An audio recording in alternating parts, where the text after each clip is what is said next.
Ilion belongs to me. Ilion is mine. I won't destroy what belongs to me, killing you. And I won't let you destroy it either. You had the nerve to come after me here? Do you have the courage to follow me again? Do you have the courage?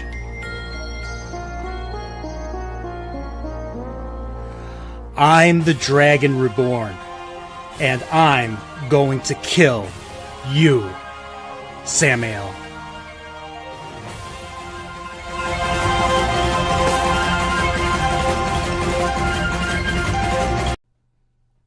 What are we doing? Like, what is happening?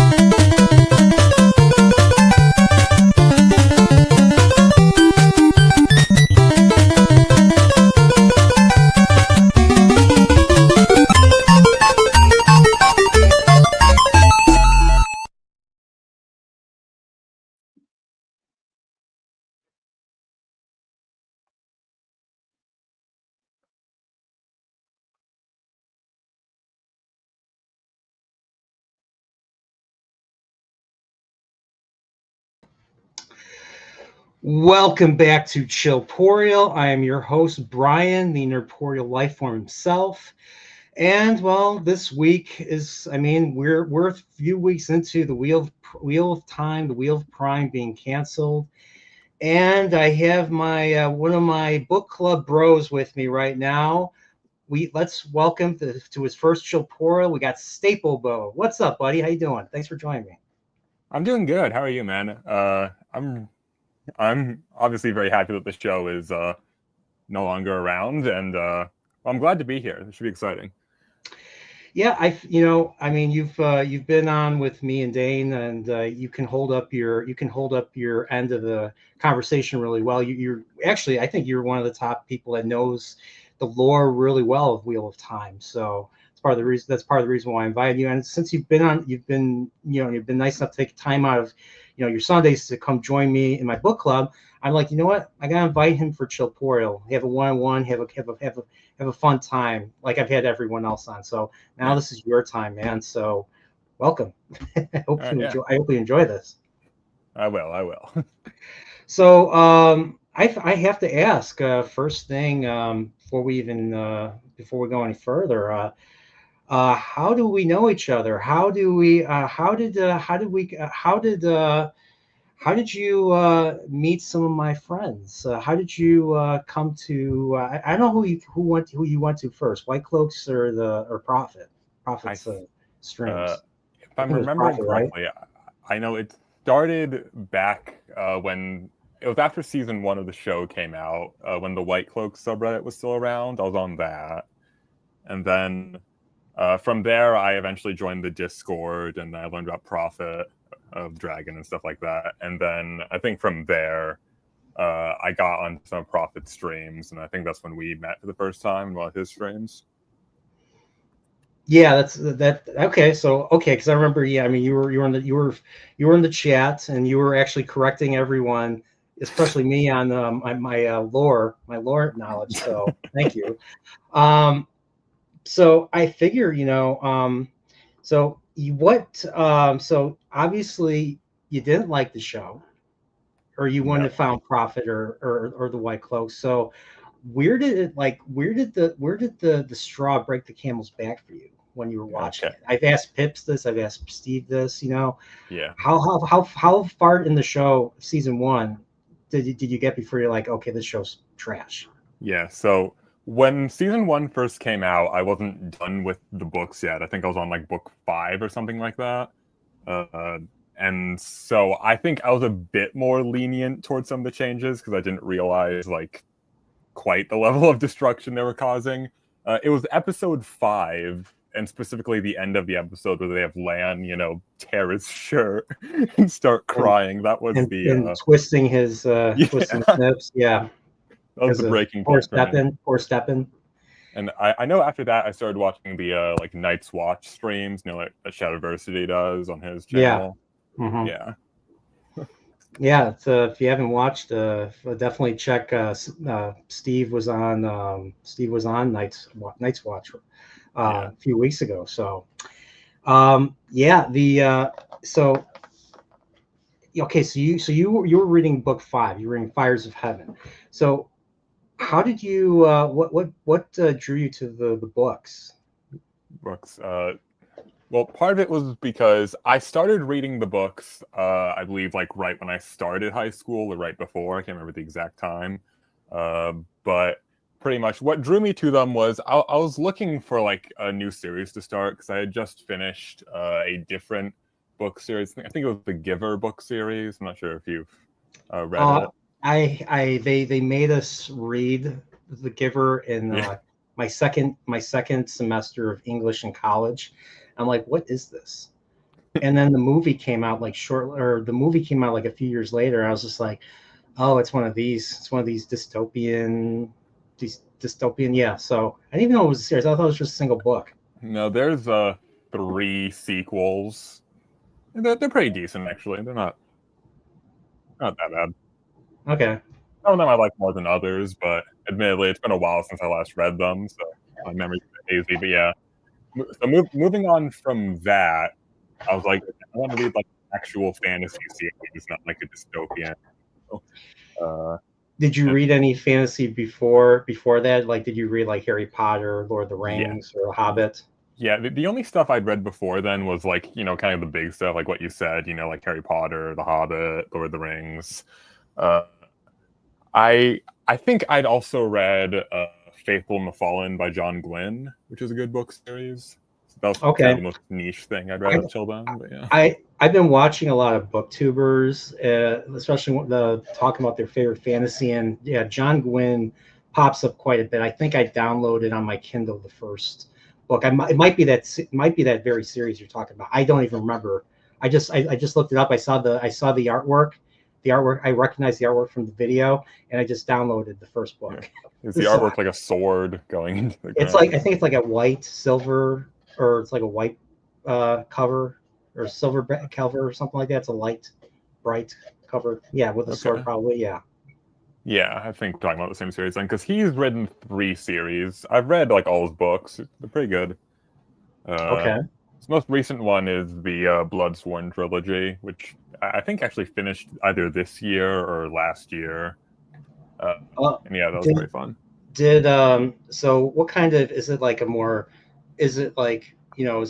coming of age? Is it more military, like Malazan? I haven't read Malazan. I just know that Malazan's very military based fantasy. Is it like a Lord? I'm going to say Lord of the Rings clone. I mean, hate to say Wheel of Time is, but Eye of the World kind of has a lot in common with. It's got some elements, yeah. Fellowship, especially with Fellowship and yeah. 2 Towers. Well, no, maybe not 2 Towers, but Fellowship definitely. Yeah, the Faithful and the Fallen. It's not really. It's definitely inspired by Lord of the Rings, but it's definitely a lot like grittier and like darker than Lord of the Rings is. Okay, so a lot more death, a lot more like people being bad, that type of deal. Yeah, maybe not. Like, is it like grimdark? I wouldn't go so far as to say that it's grimdark, because I'd say like overall, I'd say it has like a hopeful, like message to it and stuff like that. Like it's not like like First Law, if you've read that. No, I have. I've heard good things about Joe Abercrombie. I have the First Law. Salty always recommends the First Law, so I'll get to it when I get to it. So I just haven't really read anything else because I'm trying to get through a certain series I'm reading right now.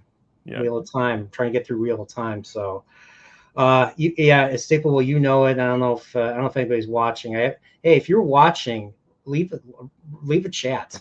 Leave a chat or something. This is the longest I've been without a chat. So Staplebow is supposed to be really popular, everybody. But what was I getting at?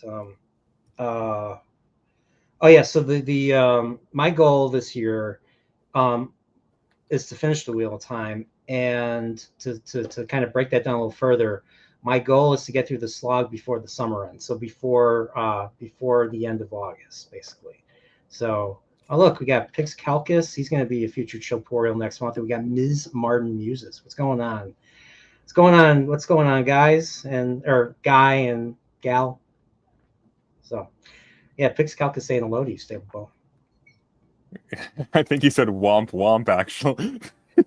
Yeah, I mean, what's funny is I'm actually playing Mario. I'm actually the current game I'm playing on the Switch right now is a Mario game, and Pixcalc is a big Nintendo guy. Obviously, you can tell by his Paper Luigi avatar. But yeah, womp womp. You know, if you ever played Mario 64, those are the brick guys that try to crush you. If you know what I mean? Yeah, and you have to stomp on them and stomp on them in the back or something. They have a little bandage on the back and all that. So, yeah, Womp's Fortress. You know.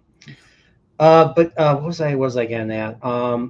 So yeah, my goal is to finish Wheel of Time this year, and then I'll probably get into another series. By the way, Staplebow, where did you get that name from? I have to ask. Okay, it's kind of a weird story. It was like back. It was a long time ago. It was like my username on like my Xbox because I think. Like I pressed like the random generate thing and I got this and I kind of just stuck with it for some reason because I liked it. So okay. You know what's funny is I still my username keeps popping up too. When I bought a 360. Yeah, I got a random name. It's accredited prune. You know, prune like the fruit that makes you shit basically. Accredited. I'm like, what the fuck? Like, what the hell is this? I couldn't change it. Or maybe I could change. I just didn't bother. I was too lazy to. So it just keeps popping up every now and then. I have a PC now. I'm using a PC to talk to do this and everything. And I have an Xbox account, and it just reads my email. Oh, you're credited prune, aren't you? I'm like, God damn it. So yeah. Okay. So that's where Staplebow came from. I thought Staplebow was maybe a character in this epic story. You know, maybe Gilgamesh. Maybe Gilgamesh had a friend. You know, that they never talked about.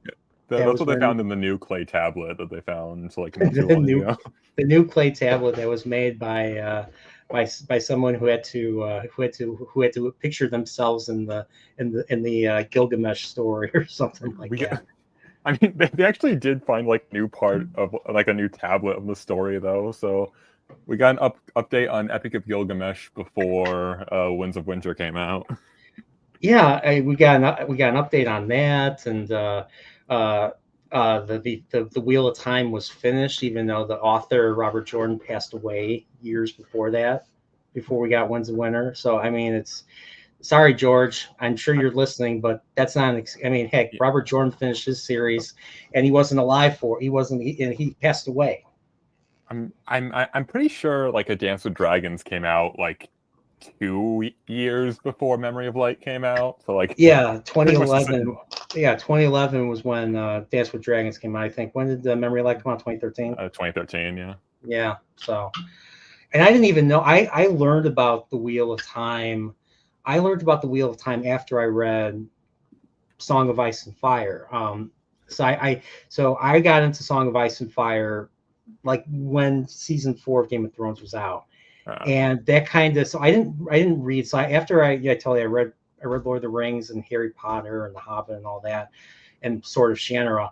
I kind of put a stop to reading. I went to college after that, and I read a little bit on the train going my freshman year in college, going back and forth to school downtown. And I read the Bible. I read some Star Wars books. I read the Shells of the Empire. And I think I read the first Thrawn trilogy book, Heir to the Empire. So, I read stuff in I read some franchise books, and I read some other stuff. I didn't really get into any other fantasy. So it wasn't until Song of Ice and Fire that really got me back into reading that. Well, that and believe it or not, Stephen King. Some Stephen King books. My friend kept recommending that I just started reading myself. So that those got me back into reading as an adult. So 2014, And then it kind of helped me escape. I dealt with my father's passing that year. Last thing I watched with him was season 4 of Game of Thrones. So reading really helped me kind of escape and deal with the deal with the mourning and all that. So I discovered Wheel of Time. I discovered Eye of the World shortly after. I'm like, what's the next big fantasy series? I look up on Google, and it says Wheel of Time. And I look at the book. It's written by Brandon Sanderson. I was like, Brandon Sanderson, and Robert Jordan. Robert Jordan's name was on the top for some reason. And I was like, okay. And then I looked at the rest of the books, and it was all Robert Jordan. I was like, oh, maybe how come Brandon Sanderson's name's on the later books? And then I read George R. R. Martin's little thing, his not a blog, where everybody was detracting. This was like 2009. This was all the way back then, when the people were still waiting for Dance to come out. Feast for Crows came out in 2005, and at the end of the book, he promised Dance the following year, and he didn't deliver. It was not for another 5 years after that. Yeah, I mean, Robert Jordan. I'm pretty sure the longest delay between Wheel of Time books was 2.5 years or something. Yeah, I think it was. It was between book 9 and book 10. I think. That sounds Mirror's right. Heart came out in 2000. Twilight came out in 2000. Crossroads of Twilight. Sorry, I don't want to confuse that with another series, gay series. Twilight came out in 2003, I think. So yeah, you're right. About 2.5 years, and then after that, I think didn't. New Spring come out right after that? Yeah, New Spring, I believe, was after Crossroads, and then Knife of Dreams, which is the last Robert Jordan book. Yeah, and then there was a 4-year. Then there was a 4-year gap, between that and Sanderson writing Gathering Storm, and then I think Towers of Midnight came out right after that, really shortly after that, and then I think so. And then Sanderson went back to writing. What was it, Way of Kings or something? Yeah, he wrote the first Stormlight Archive book. Yeah, and then after Way of Kings, then he went back to and wrapped up Memory of Light, if I remember correctly. So yeah, that sounds right. Yeah, and then back when Sanderson was good, and I guess it's a good thing that Robert Jordan's wife was also his editor and big shot at not Bantam. What's the name of the publisher? What's the Tor? Yeah, so she was one of the big wigs at Tor, and Robert Jordan kind of helped make that publisher. At least this is based on my conversation with Dane, and she basically had the connection to say, hey Brandon, I want you to finish my husband's book or my husband's series and all that. Do what you want to do and all that. So yeah, that would never happen with with George, because he doesn't have that. His wife is not his editor. No, for a publisher, basically. So, and I don't know if you've been noticing videos online, but a lot of people, a lot of different channels that don't even necessarily cover booktubing or nerd stuff, but even some of the more mainstream that cover the news are saying that George is not going to finish Winds of Winter based on his last post. I don't know if you saw it or something, but he's complaining about people complaining about it. Post. Yeah, and I remember 2016. I remember New Year, 2 days after New Year's, 2016. He promised to have Winds of Winter finished before season 6 came out, and that didn't happen. That was over 9.5 years since we got a whole spin-off show to Game of Thrones, and we're gonna get another, and we're getting another spin-off in early 2026. We're getting Duncan Egg. Have you read those, by the way? I haven't read those yet. Those are comics, right? Are they... No, they're basically short stories. Okay. I mean, they're shorter stories. They're not they're little. Each story is a novella, basically. All right. There's 3 of them so far. Out of about 12 or 14 that he's supposed to write, that he's never going to write because he's never going to finish Winds of Winter. He's like, I'm going to write She-Wolves of Winterfell. I'm going to write another Duncan Egg story where they go to River Run, but I got to finish Winds of Winter first. And so he doesn't finish Winds of Winter, and he ends up writing for Elden Ring. He buys a train. He helps fund dire wolves come back to life or something, or dire wolves get unextinct or something. Yeah. Yeah, dire wolves get unextinct before we get Winds of Winter. So Yeah. I don't know. I don't know what to say about that. So, but yeah, I'll be honest. I love Song of Ice and Fire. Really entertaining series. It doesn't have they're not the slow burn. I mean, some people will say Feast for Crows is a bit of a slow burn, but it's intriguing enough for me to to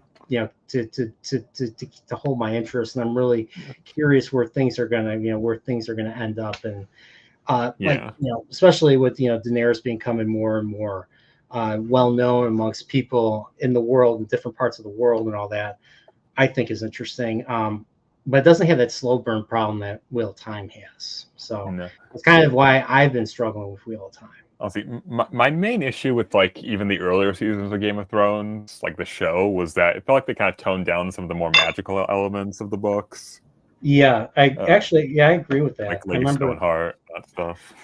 Yeah, the Lady Stoneheart, I was surprised they didn't even include. I swear I thought they were going to have a reveal at the end of season 4 with Lady Stoneheart. Like I thought or they were going to do like a post credits scene or something like that. And then they never had like fake Aegon show up either. Yeah, they didn't want to take on any of those story elements that even George. I'm guessing George himself wasn't sure where he was going to go with that or something. Probably. But I'm assuming that basically Danny basically just takes them all out or something. I don't know.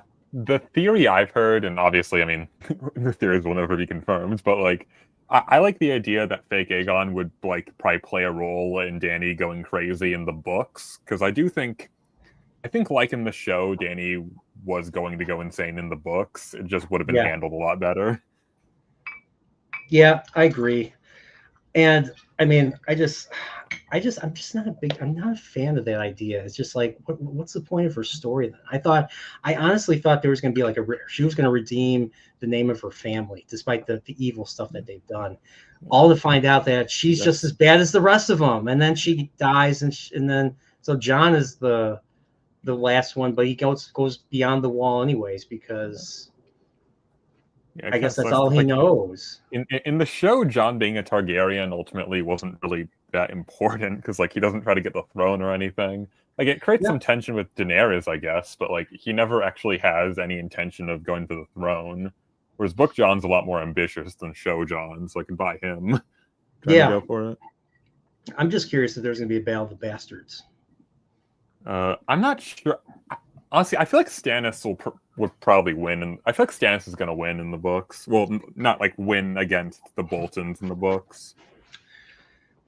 I mean, the last time we see that there's I don't know if you've read, if you're familiar. So even before Dance with Dragons came out, there was already sample chapters for Winds of Winter that were already released by George. Yeah. And there was a Theon chapter where Theon is, the end of Dance with Dragons, Theon and Lady Jane jump off of the ramparts and land in the snow, and they get caught by Stannis's people. I don't know if it was one of the Umbers that captures them, but I think it was the Umbers. I can't remember. Yeah, and so he's just like, Ramsay's going to come and kill all of you. You should be afraid. And Stannis is like, why should I be afraid? So I have a feeling Stannis is going to get more than I think Stannis is going to get more. I think he's going to get defeated, personally. I think he's going to get. I think the pink letter at the end of Dance was done after the fact. I think Ramsay was being truthful.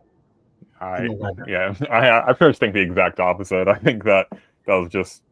I don't know what the pink letter was. I don't know if it was Ramsay lying or if it was just like a different person wrote it. Like the one of the theories is that Mance Rayder. Yeah. So, spoiler: Mance Rayder's not dead in the books. Yeah, I know that. He was actually the Lord of Bones. He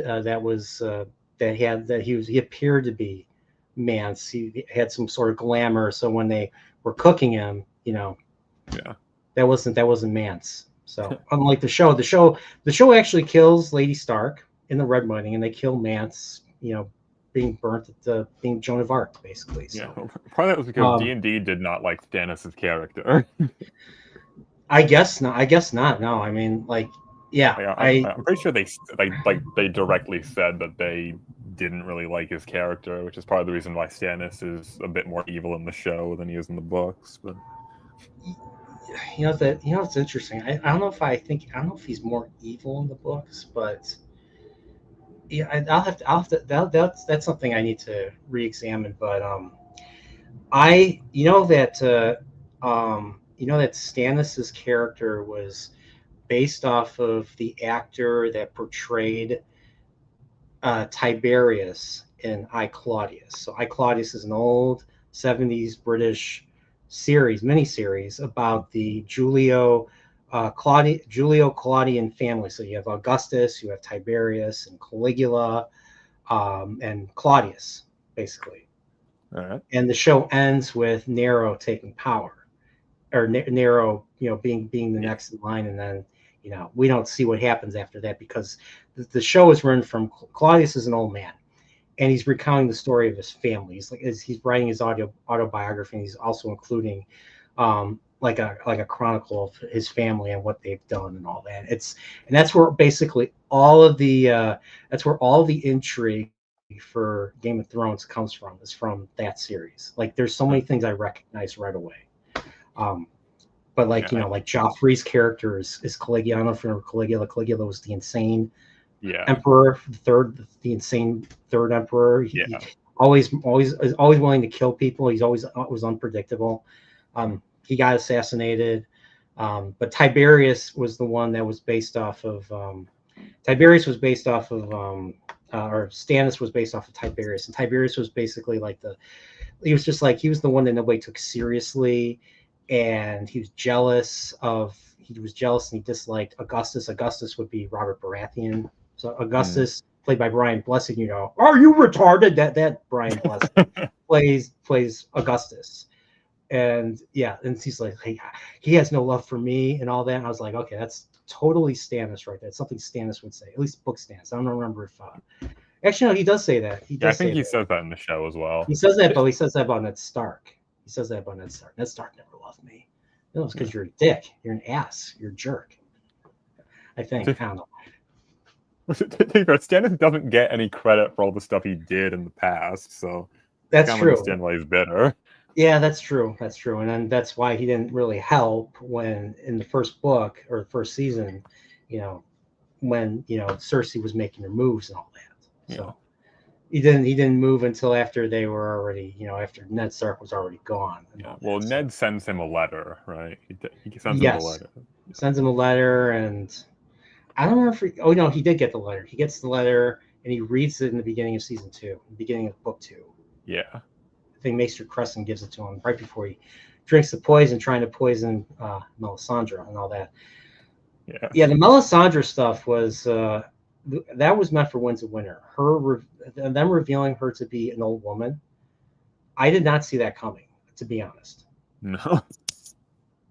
Yeah, I wasn't expecting that either. And then you see naked old woman in season 6. I was just like, oh my gosh, what is this? And so they start getting more bold with showing really gross stuff. Like they show an infected penis with the traveling people. I'm like, what is? I'm like, come on, what is this?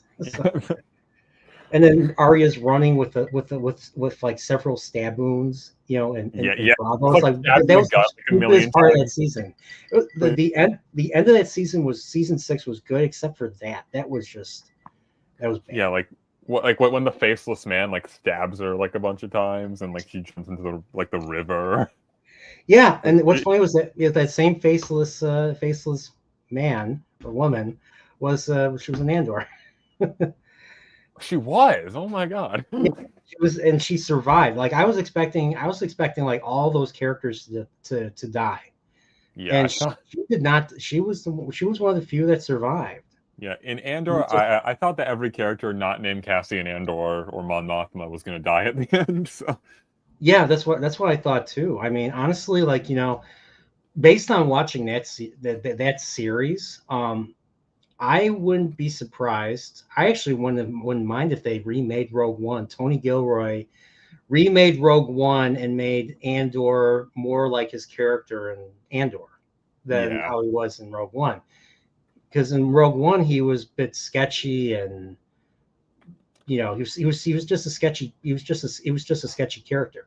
Yeah. Whereas in Andor he's more heroic, and he's more he's more heroic, and he's still willing to do stuff, but he's not nearly as bad in my opinion. Yeah, because so. I watched Rogue One like immediately after I finished Andor, and it felt a little weird going from one to the other. I mean, Andor is definitely superior to Rogue One, but yeah, I agree. I was bored during majority of Rogue One. I'll be honest, I did kind of like the Vader scene, even though the Vader scene at the very end did not make any sense. Like it was just shown for for the fans basically, even though it would make why is Leia on this random frigate? Yeah, in this random frigate in this larger ship, like why is she there?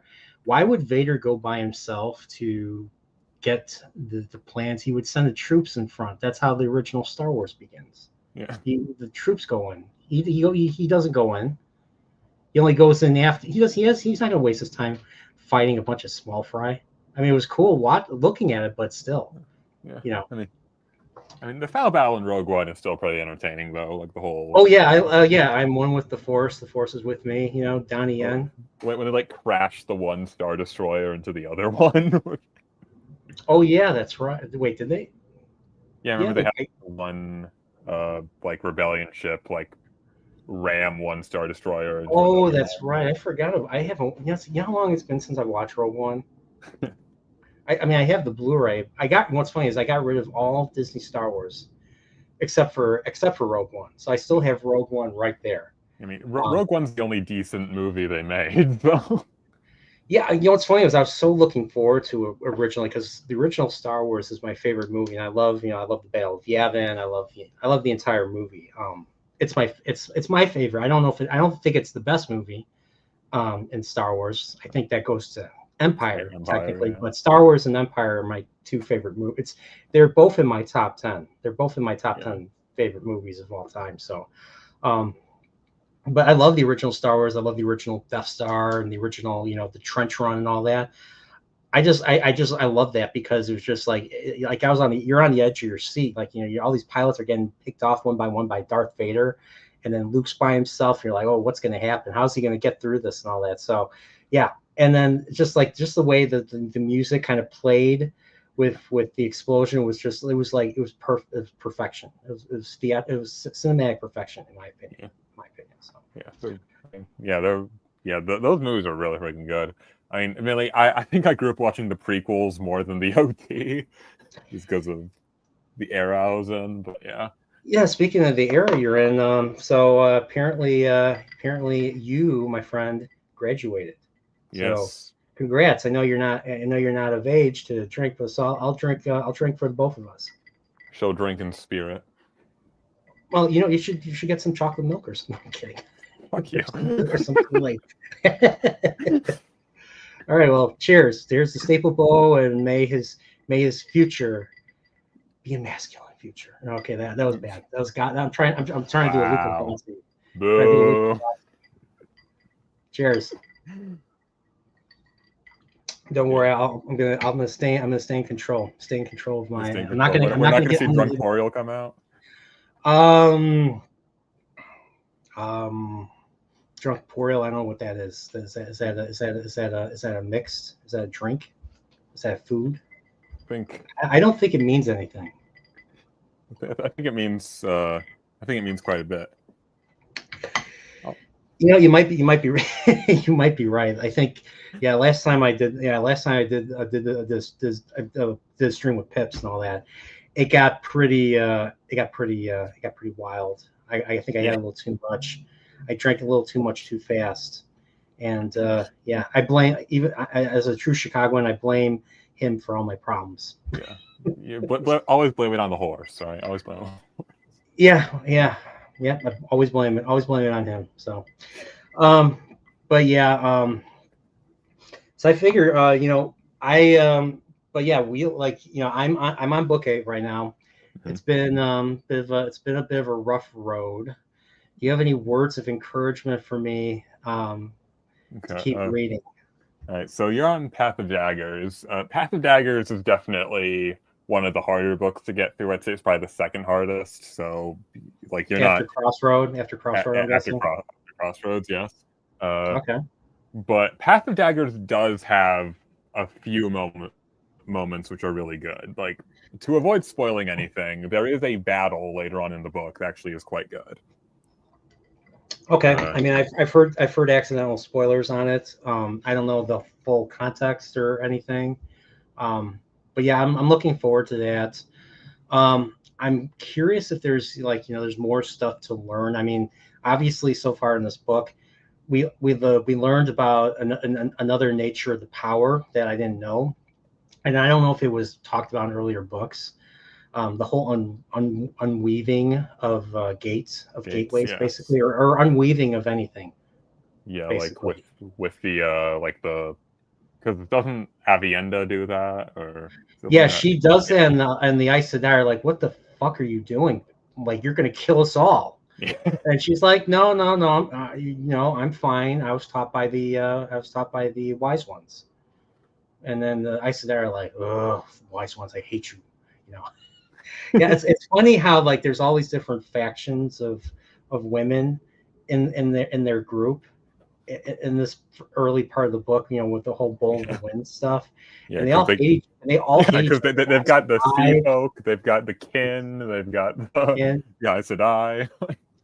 I got a question. The kin is there going to be a payoff with the kin? Read and No, find out. I'm trying to think. There's nothing like super big, but they do Is some it stuff just later is it on. just to make is it just to level the playing field for the rebel Aes Sedai versus the Tower Aes Sedai, Elias Uh, Aes Sedai, basically? I mean, that's kind of part of it. Part of it is also just because of the world building element of it just makes sense for the kin to exist. Just Yeah, logically as a group that's kind of been existing with the tower not there. They can do some stuff later on though. Yeah. yeah. The kin. I guess. I mean the kin. I mean, I'm hoping for some more interesting revelations about them. Like we learn like how old like Rihanna is. I was like, okay, we have to. Hopefully, we'll find out why that is, because they don't Oh, take the you will find out why that is. Yes, you because will. they don't take the oath rod. And I thought the oath rod was what made the Aes Sedai, well, I wouldn't say ageless, but almost ageless, or allows them to live really long Yeah, lives. it gives them like the appearances. Yeah. Well,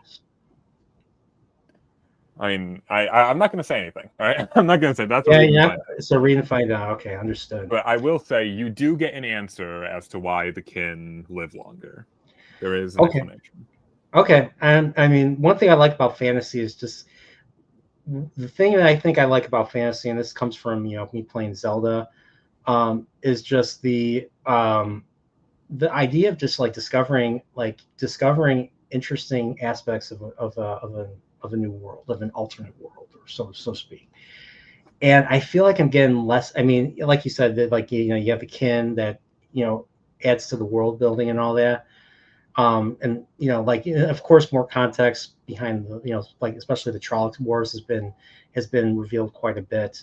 But I've been noticing like there's been like compared to like the first 3 books, and maybe even I'll give the Shadow Rising some credit with the glass columns. Shadow Rising gives a lot of IEO lore. Yeah. I mean, yeah, like interesting lore. I mean, I don't count the whole Guy Shine, explanation. That was just I hated reading that. I was like, why? But that's just me. That's just me. But like all the stuff we learned about the history and the glass columns and all that, I thought was really good. Like I reread that, and I'm like, I could see why a lot of people think The Shadow Rising is their favorite book. I personally don't think it is, because I think there were a lot of chapters that were rough. Now, not saying like I think all the parent stuff was good. I was still disappointed how it ended a little bit, with how the White Cloaks were used at the very end, but that's just me. Do you think it was better than having him get arrested at the end and then executed off screen? You know what's funny is that was justice. So I think they actually did that right. That's why I was actually where Pips and Prof and all those guys were really, they said the episode sucked, and it did suck. It was bad, but I was happy with the ending. I was actually really happy because like, oh wow, there's really justice. They didn't try to gaslight us. He's going. He gave himself up to go because he murdered Jeffrey Bornhall. I just can't believe that the White Cloaks are the most moral faction in the show. Yeah, I know. Yeah, and like Dane Bornhall is unironically my favorite character in the show. Dane is such a Dane is my. I would have a drink. I would have a drink with Dane. I would feel Dane is not going to murder me. I can't speak that way about Perrin. I can't speak that way about Matt. I can't speak that way about Rand. Rand murdered a lot of people. Rand murdered a guy to get to Logain. Yeah, he also and he had people murdered in Kyrian. He's like, hey, Lanfear, help me out, and then she just murders a bunch of people in Kyrian. Like, what are you morons thinking? And then you have Moraine. She's the most evil character in the show. Like, I would rather hang out with Ishii and buy a Subaru. I would buy a Subaru from Ishii. Ishamael is very chill, right? He looks out for little girls, like we see in the season 2 opening. Yeah. Whereas Morghese murders a young girl. Yeah. In season 3, Hi Trip, how are you? Pix is definitely alive, and he's going to be a guest. I'm looking forward to that one. What were we saying? Moraine is the most evil kid. Well, I think Lanfear is pretty bad too in the show. I was hoping she. Yeah, died. But at least Lanfear's supposed to be evil, though. That's the difference. Yeah, but here's the thing. Like, why does Lanfear come back to life like she's Michael Myers? Like, she got her throat cut from ear to ear. Well, do you remember? By Moron. Well, you'll probably remember in season 3 they introduced the show's own made-up lore that only like power wrought blades can kill Forsaken, right? Remember, Lanfear got stabbed through the chest in season 2 by a power wrought blade, and she's fine. And she also had her throat slit at the end of season 3, but she's fine. So wait, when did she get stabbed? Remember when Moraine arrives, she stabs Lanfear in the back in season 2. Well, she also cut her throat. Yeah, and that's with a power wrought sword because she picks up Rand's sword off the ground and. Okay. So the show introduced that stuff with the power wrought swords in season 3, and they just didn't go back to check to see if they ever had a Forsaken get stabbed by a power wrought sword previously, because the show has zero continuity. Do you think that came? And I know me and Steve were talking about this yesterday. Do you think that came directly from lore expert Sarah Nakamura? Sarah Nakamura, excuse me. Masara. I'm either come from them, or it's either come from the writers that think, oh, we can do something. We're going to make something. We're going to do something Robert Jordan never thought of, and we're going to pat ourselves on the back for it.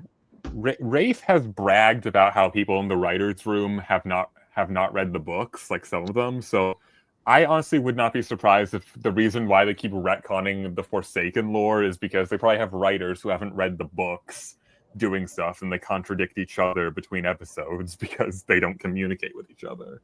Yeah, I mean, the Forsaken are they're human. I mean, they have abilities that were long forgotten, and their power levels are off the chart.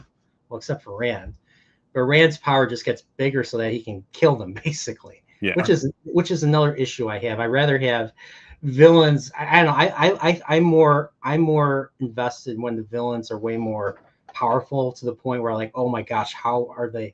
Like, I'm asking myself, how are our heroes going to defeat them, and all that. So, but then again, at the same time, it is what it is, and then you have the whole, Rand's going insane, or maybe he's going to be a bad guy. Well, I know ultimately he's not, but he could go insane. That's the whole fear that people went into the series. You learn this first, the prologue, and Eye of the World, men can go insane if they channel too much, and Rand's been channeling quite a bit. Yes, yeah. Balefire here, Balefire there, Balefire smack, and then actually does remind me, you'll see a pretty good moment kind of connected to that later on in Path of Daggers, to avoid any spoilers. But okay, yeah, and the thing I wanted to talk about a little bit was I felt a certain way about Samael, the demise of Samael, and I was thinking about it, and I like the chapter, I like the chase. I didn't think it was a very good ending for Samael.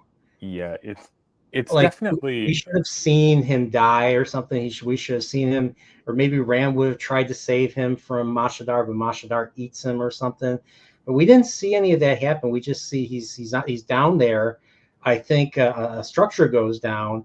He's up on like on a cliff, or he's up on top of a building, and he's kind of taking cover. And he's like, "Oh, I would have felt it if you would have created a gateway using true power." I believe Rand balefires like a wall to essentially.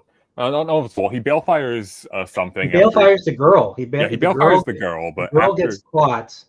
And do they ever explain what she did, like how she disappeared and reappeared, or something? Yeah, remember she got left behind. I think it was either earlier in the book or in one of the previous books. Remember, she got left behind. It was in Lord of Chaos. Yeah, it was when they go to Share Logoth, and then she just vanishes for no reason. And they're trying to look for her, and they're like, "We got to get out of here. It's getting late." And yeah, and then she just reappears. At the end of Crown of Swords. Yeah, and we didn't really get an explanation why she vanished or what she was doing or whatever. She showed up, she barely recognized him, and then she got caught and he balefired her so that she wouldn't get eaten. Yeah. I forgot. Dane explained it to me why it's worse to be consumed by Mashadar than to be balefired, because I guess your soul gets so ingested and destroyed. Yeah, so the difference is that Mashadar straight up destroys your soul. Like, that's what happens. Balefire does not destroy your soul. It burns your thread back in the pattern and makes it so you are already dead. And so that's why the Dark One, can't pick up like the Forsaken that die via Balefire, because the spirit still exists. Yeah, the soul can still reincarnate. But it counters the Dark One, because the Dark One can't reach through time, and since Balefire affects time, it makes it so that they can't grab him. Whereas Mashadar just directly destroys the soul, so you'll never get like reincarnated or anything. You're just dead. Yeah, I think we should have seen it, or as far as I'm concerned, he's one of Moradin's sex slaves. He's got the Kasuvra, and now he's just he's still out there. If he's still out there, and nobody else knows it though. Yeah, well, I'm pretty sure Robert Jordan, I think, was leaving like an out for himself if he wanted to bring Samael back. I think we talked about this. I think we talked. Yeah. I think that's probably the reason why his death was a bit ambiguous. But yeah, I definitely would have preferred if we had. Like, I'm fine with the way he dies. I actually conceptually like the idea of having Mashadar be the thing that kills one of the Forsaken. I just wish we kind of saw it a bit more. Yeah, I mean, saw it, maybe screamed like, I'm Samael. I'm going to kill you. And at the last battle, and he doesn't. He just, and then you see his hand just go. It just gets consumed slowly by Mashadar. And I'm thinking there's a scene in the old show. The old CGI show Beast Wars, where a hand is going into the lava, and it's like, huh? The Transformers show? Yeah. Beast Wars. Yeah, I think it was season 2. They wanted to discontinue a couple of the characters, so they killed them off, and so one of them falls in the lava, and you see the hand just like slowly drown in the lava and all that. So that's kind of how I would envision Samael's death. But I actually I've watched enough movies to the point where there's there's some moments in the book so far that I've read that I could see them doing in particular. And I've said a few, but have you ever seen Psycho? I have not. I'm familiar with it though, so you can probably. Well, you know that there's a certain scene in the bathroom Yeah. where Gently takes a shower. Oh, look, we're being rated. Yeah, I guess Prophet's stream just ended. All right, so we got Jeremy. What's up, Jeremy? We got Fidayan and we got Alex. What's up, guys? And also Fidayan, yes, this is live. Yeah, we're live. Me and Staplebows. We're talking about Wheel of Time and just nerd stuff. And right now I'm trying to explain to our young friend here. By the way, he graduated, so everybody you have to congratulate him. Send him some money. Yeah, send him some money. Yes. But I was thinking like certain shot. I was thinking of certain shots of certain moments in the books that thankfully will never be adapted. So you remember, so in Psycho, she's taking a shower, and you see her. She's like on the left side of the screen. You have the shower, and then on the right side, it's blurry because of the shower curtain. You see the door open, and then someone is slowly approaching with the knife and all that. I was thinking of a similar shot like that with Rand talking to Lanfear, and you see a door open and a gray man comes with a knife, and he's slowly advancing on them. I was thinking, and that part of the screen is blurry. So you see someone coming in, you don't know who it is, and then it's like, oh, it's a gray man, and then Rand kills him really quickly, and then Yeah, that I'll say, like, if I were in charge of like a Wheel of Time show, that's probably how I would just handle the gray men. Just whenever they have them show up, don't focus on it. Just have them kind of just appear in the background, and don't make them look like goblins like they do in the TV show for some reason. Yeah, what's funny is, Prophet, you're absolutely correct. Like I haven't, I've had very little engagement so far. So yeah, thanks for bringing some people here. We got Sam 8000. Yeah, Matt is my favorite character. Yep. And so is Matt your favorite character, Staplebow? Yeah, Matt's my favorite. Rand is a very close second though, so they sometimes compete for first place. But yeah, Matt is generally my number one. I really enjoyed Perrin in the Shadow Rising. Yeah, Perrin has the best plot line in Shadow Rising for sure. And after and besides that, I mean, I liked some of his chapters in The Great Hunt. And I liked his stuff with Elias in Eye of the World. Mm-hmm. Apparently, Elias comes back. We finally see him again. So here's one thing that I think Elias should have been in the Shadow Rising.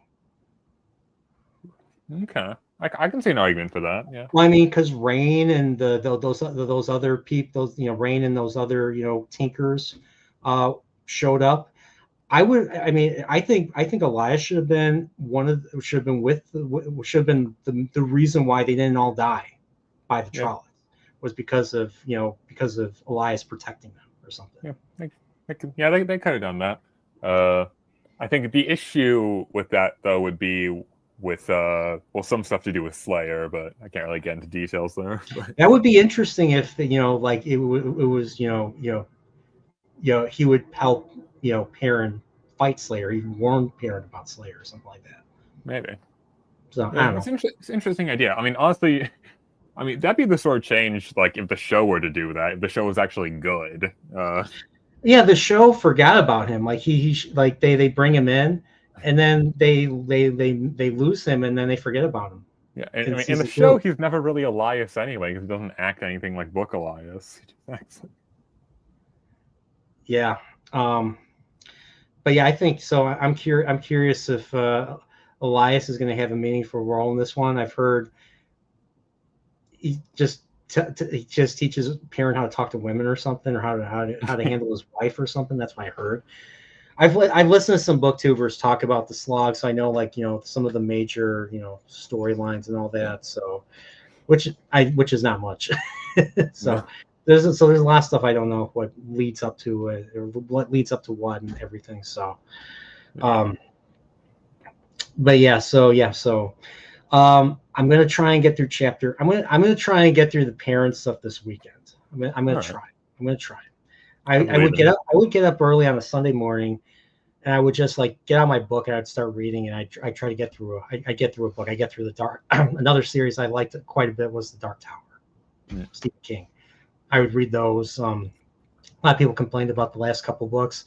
They were fine. They weren't the best, but they were fine. And then book 7 was just like, huh?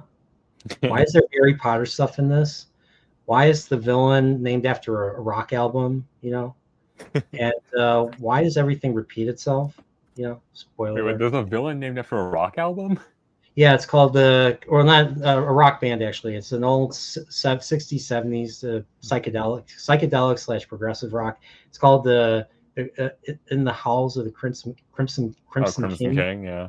Yeah. So I was gonna I say, don't know if that's the name of I the was gonna say band or like, if that's oh, the name so of the album. they're named like JoJo villains, but yeah, there actually is a JoJo stand called King Crimson. So Yeah, and I mean, of course, you see there's like the eye of the Crimson King, which is I forgot about this, but that's obviously a direct rip of Sauron's eye, the yeah, drawn eye throughout Middle Earth and Lord of the Rings and all that. So I'm rereading Lord of the Rings for the White Cloak stuff a couple of years ago. It's been a couple of years now, and I was like, oh wait a minute, this was also in Dark Tower. Oh, okay, I didn't pick up on this the first time reading it, so.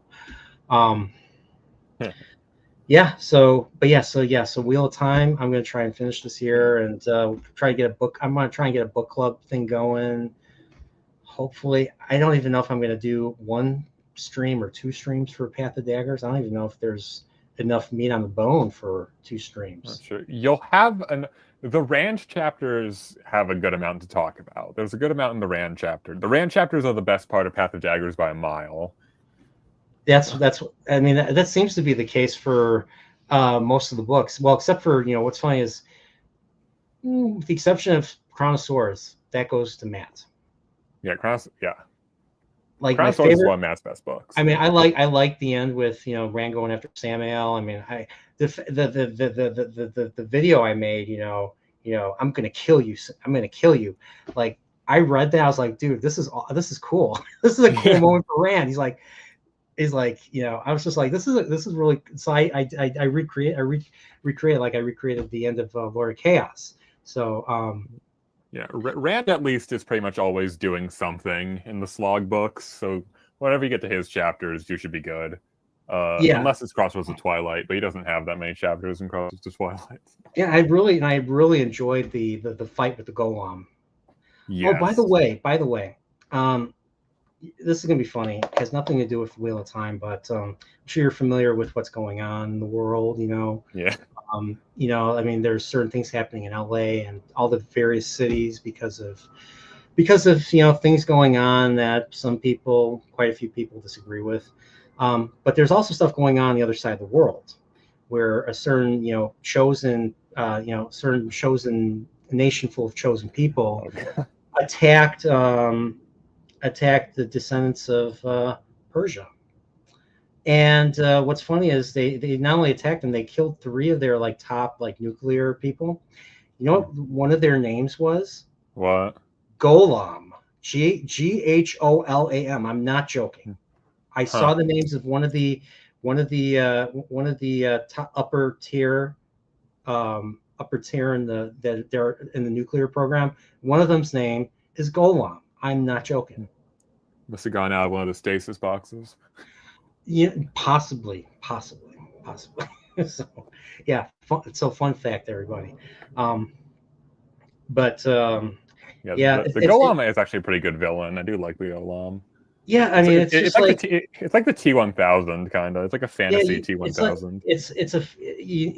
I'm just like everybody seems to be, and this is one of my issues with Wheel of Time, is that everybody seems to be OP and villains are being dispatched left and right to the point where it's not very threatening. Not frightening, just not very satisfying. My favorite moments are when villains are putting our good guys through the loop, and everybody, and you're just like, what's going to happen?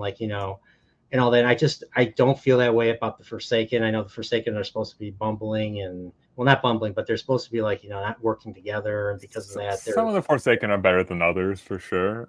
I think I like Moradin. I think Moradin, is very Moradin's my favorite villain in the series. So yeah, like he's just like, like I like how like kind of, you have Shader Haran was pretty terrifying, but then he kind of gives he kind of hands off the reins of big villain to Moradin. Moradin kind of, like he gives Moghedien to Moradin, and then she's now under his control and all that. So actually, I didn't think I was gonna like that chapter, bro. That Moghedien chapter in Crown Sword is so good. I'm like, holy crap, this is something new about the bad guys that I didn't know, a new capability. Yeah, the Shale Ghoul chapters I always really enjoy, like the Daemon Dread ones and Lord of Chaos as well. I really like. I love I mean, that was my favorite part of the prologue of Lord of Chaos was that.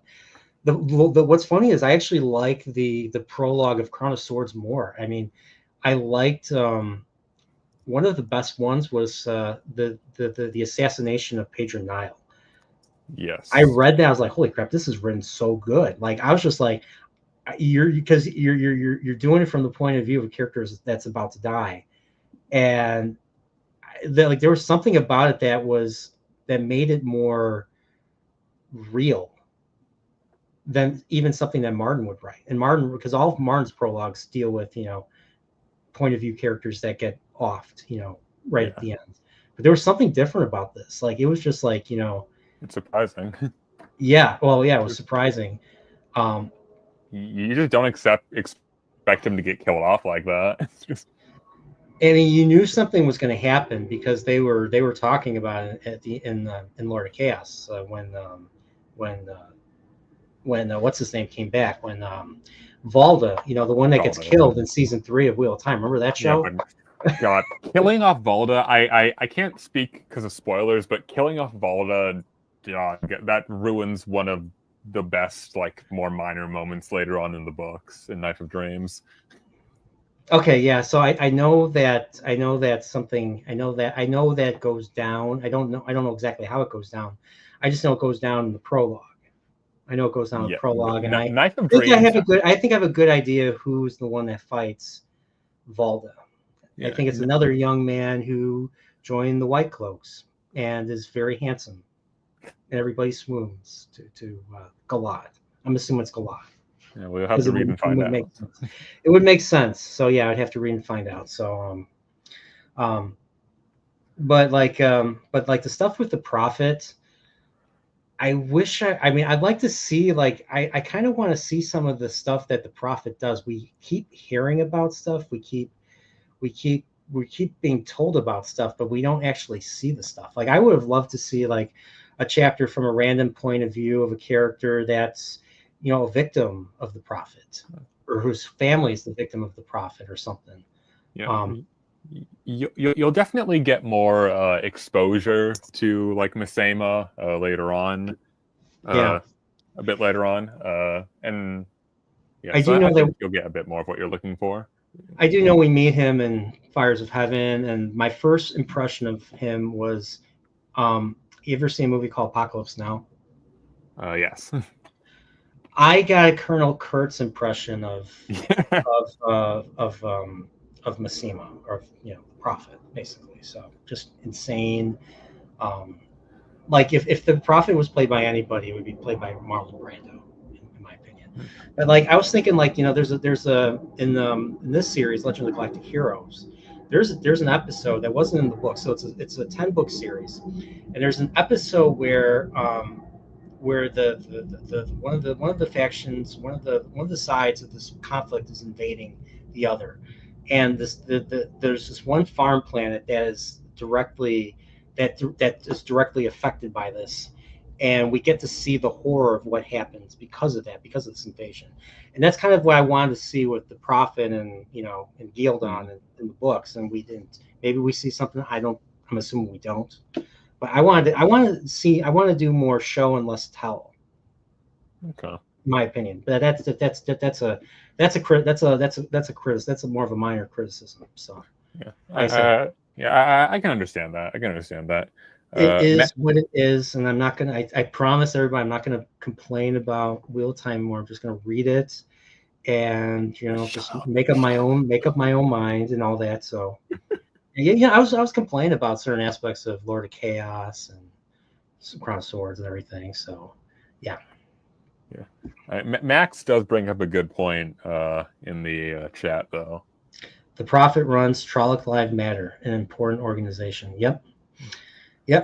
And I'm guessing that's what people are protesting about right now, right? Yeah. Right. I mean, yeah, I gotta save room for eggs and Elaine talking. Oh yeah. I did like the battle with Elaine and the unraveling of the gates. Shan-Chan, yeah. I didn't fully understand where everything was taking place. Like, was she on the side with the Shan-Chan of the gate, or was she on the other side? I'm pretty sure she's on the other side. She was on the other side because they talking about a hill, and they had to take cover behind a hill. Everybody went across this giant hill. Just remember that since it's a gate, the gate's open. You can just walk from one side to the other. So, like, if you're Shan-Chan, you can just fire straight through, right? So yeah, so they're firing, and then they get wounded and all that, and they take Elaine. Elaine's not able to finish, unraveling the gate, and it somehow explodes because it's unstable, and it's unstable. Somebody channeled or something. Is that what it was? Somebody channeled or went through it, and then it just exploded like a nuke. Well, it's because they were unraveling the gateway, right? And yeah, it's the exact same thing that they were concerned about Avienda with when she was. So if you unravel, if you start unraveling it and you leave it, then is it like a ticking bomb? Like it's only a matter of time before it explodes or something, or that's part of it. It's a bit more crazy. It's a bit more crazy than that. It's kind of like wild magic in D&D. Because the one thing that they establish is that once you get started, you have to finish it. If you don't finish it, you can't undo it. Yeah, and it can be very dangerous. That's why they were all warning Avienda, not to do it, because. Yeah. Staplebow, are you Gadfly? So apparently, Josh, Mr. Templeton says he mistook you for Gadfly. I'm not Gadfly fiction. No, he is much more. Yeah, Gadfly can read and can read Latin, and he could probably recite. The Odyssey and the Iliad and everything by heart. He knows. Yeah, he probably knows the entire history of the world. He probably does. I'm not talking about the Mel Brooks film. Oh wait, Mel Brooks. Spaceballs too. Oh God, I saw that. I wonder if they're going to actually call it The Search for More Money. They should have called it The Search for More Money. You know where the Search for More Money comes from? Well, it comes from the first film, right? Yeah. Well, I mean, yeah, it comes from the first film, but you know where they got the idea to call the sequel The Search for this? Why? There's a franchise I love that one of these days I hope you watch. Star Trek? Yeah. The Wrath of Khan follows up with The Search for Spock. That's kind of, I think that's where they got the idea for the search, instead of search for this character, it's a search for money. All right. But yeah. All right. You have to see The Wrath of Khan. If you've not seen The Wrath of Khan, it's one of the greatest movies ever made. Yeah. If I want to get into Star Trek, what series should I start with? What would be the? I mean, you can watch the original and Next Gen, because the one thing that Gene Roddenberry was very strict with, especially with Next Generation, was that it didn't really talk about the original series. So it was like its own little. It had to stand on its own 2 feet, basically. So you can watch an episode of TNG, or you can watch the original. All right. In either order. I'd say watch certain episodes of the original series before tackling the original films featuring the original crew. So Motion Picture, The Wrath of Khan, Search for Spock, up to Undiscovered Country. All right. And then I know there's other stuff like Deep Space Nine and stuff like that, right? Yeah, Deep Space Nine is less episodic. I mean, it's episodic, but it's not episodic to the point where you watch an episode, you're going to be like, oh, you can just watch a random episode from like season 5 or something. Yeah. Season 5, they're in the middle. Like there's arcs. There's there's a more thicker arc for every character and for certain things that happen. Let's just say it builds up to an interstellar war, kind of like Babylon 5 does. Is Deep Space Nine the one that has the Borg, or is that in a different one? No, Borg is in the Borg was introduced in the Next Generation, and then they kind of continue the Borg in Voyager. So yeah, so the Next Generation takes place in close to Earth, in an area where you're close to home. Deep Space Nine, they find a wormhole that takes you to a certain part of the galaxy, the Gamma Quadrant, and that's where we meet our existential threat that leads to this interstellar war. All right. And then Voyager is more like, the reason why they call the show Voyager, if you're familiar with the Voyager space probe, Yeah. it's supposed to go out into deep space and discover life and everything, and never come home because they're that far out. Voyager, the ship gets taken to the other side of the galaxy, and even at the highest speed of trying to get back home, it would take generations to get back. So, all right. But that show is more episodic. That show kind of continues the TNG tradition of being episodic. There's not a whole lot of arcs that lead up to them getting. I mean, they do get closer to home and stuff, but it's more episodic. Like you can watch episodes from season 6 or season 7 and season 4, and I don't think you would get. I mean, they introduced character 7 and 9 in season 4, and the Borg, and they get past Borg space. But after that, you could watch an episode out of order. All right. But Deep Space Nine, I think you have to watch from start to finish, and I think you have to watch some episodes of TNG that kind of, because DS9 is a spin-off of TNG. So like they introduced the Cardassians and the Bajorans, who are major players in Deep Space Nine, but they were introduced in Next Generation. All right. So yeah, and then we got Sam 8000 sends a thing. Deep Space Nine is better than TNG. Changed my mind. So the only thing about TNG that I will say is better than Deep Space Nine is I think Patrick Stewart's acting. Some of the acting is superb in the show, and there's some episodes in TNG that I think might be even better than episodes in Deep Space Nine. Like for instance, Chain of Command Part 2 that features David Warner as Gul Madred torturing Picard, one of the best episodes I've ever seen. Was that the 4 Lights episode, or whatever it's called? There are 4 lights, Yeah, I mean, even I know about that, and I've even seen that. Yeah, I mean, that actor is that was just a brilliant. That was one of the most brilliant. Like he's probably Gul Madred's my my third favorite Star Trek villain, second favorite Star Trek villain after Khan. Mm-hmm. So, yeah, I mean, it's obviously, I don't know if you've read 1984, but that character is basically O'Brien. Yeah. And Picard, I guess, is supposed to be Winston, being tortured. The only difference is there's no rats. There's no rats involved. No rats. Yeah. So. But Deep Space Nine, I think Deep Space Nine, I think Deep Space Nine is the better show, in my opinion. I think TNG, I think Deep Space Nine is A tier along with TNG. I liked the original series, but the original series had the 3rd season was not the best. There were some good episodes, but the 3rd season was like, hey, we're running out of good ideas.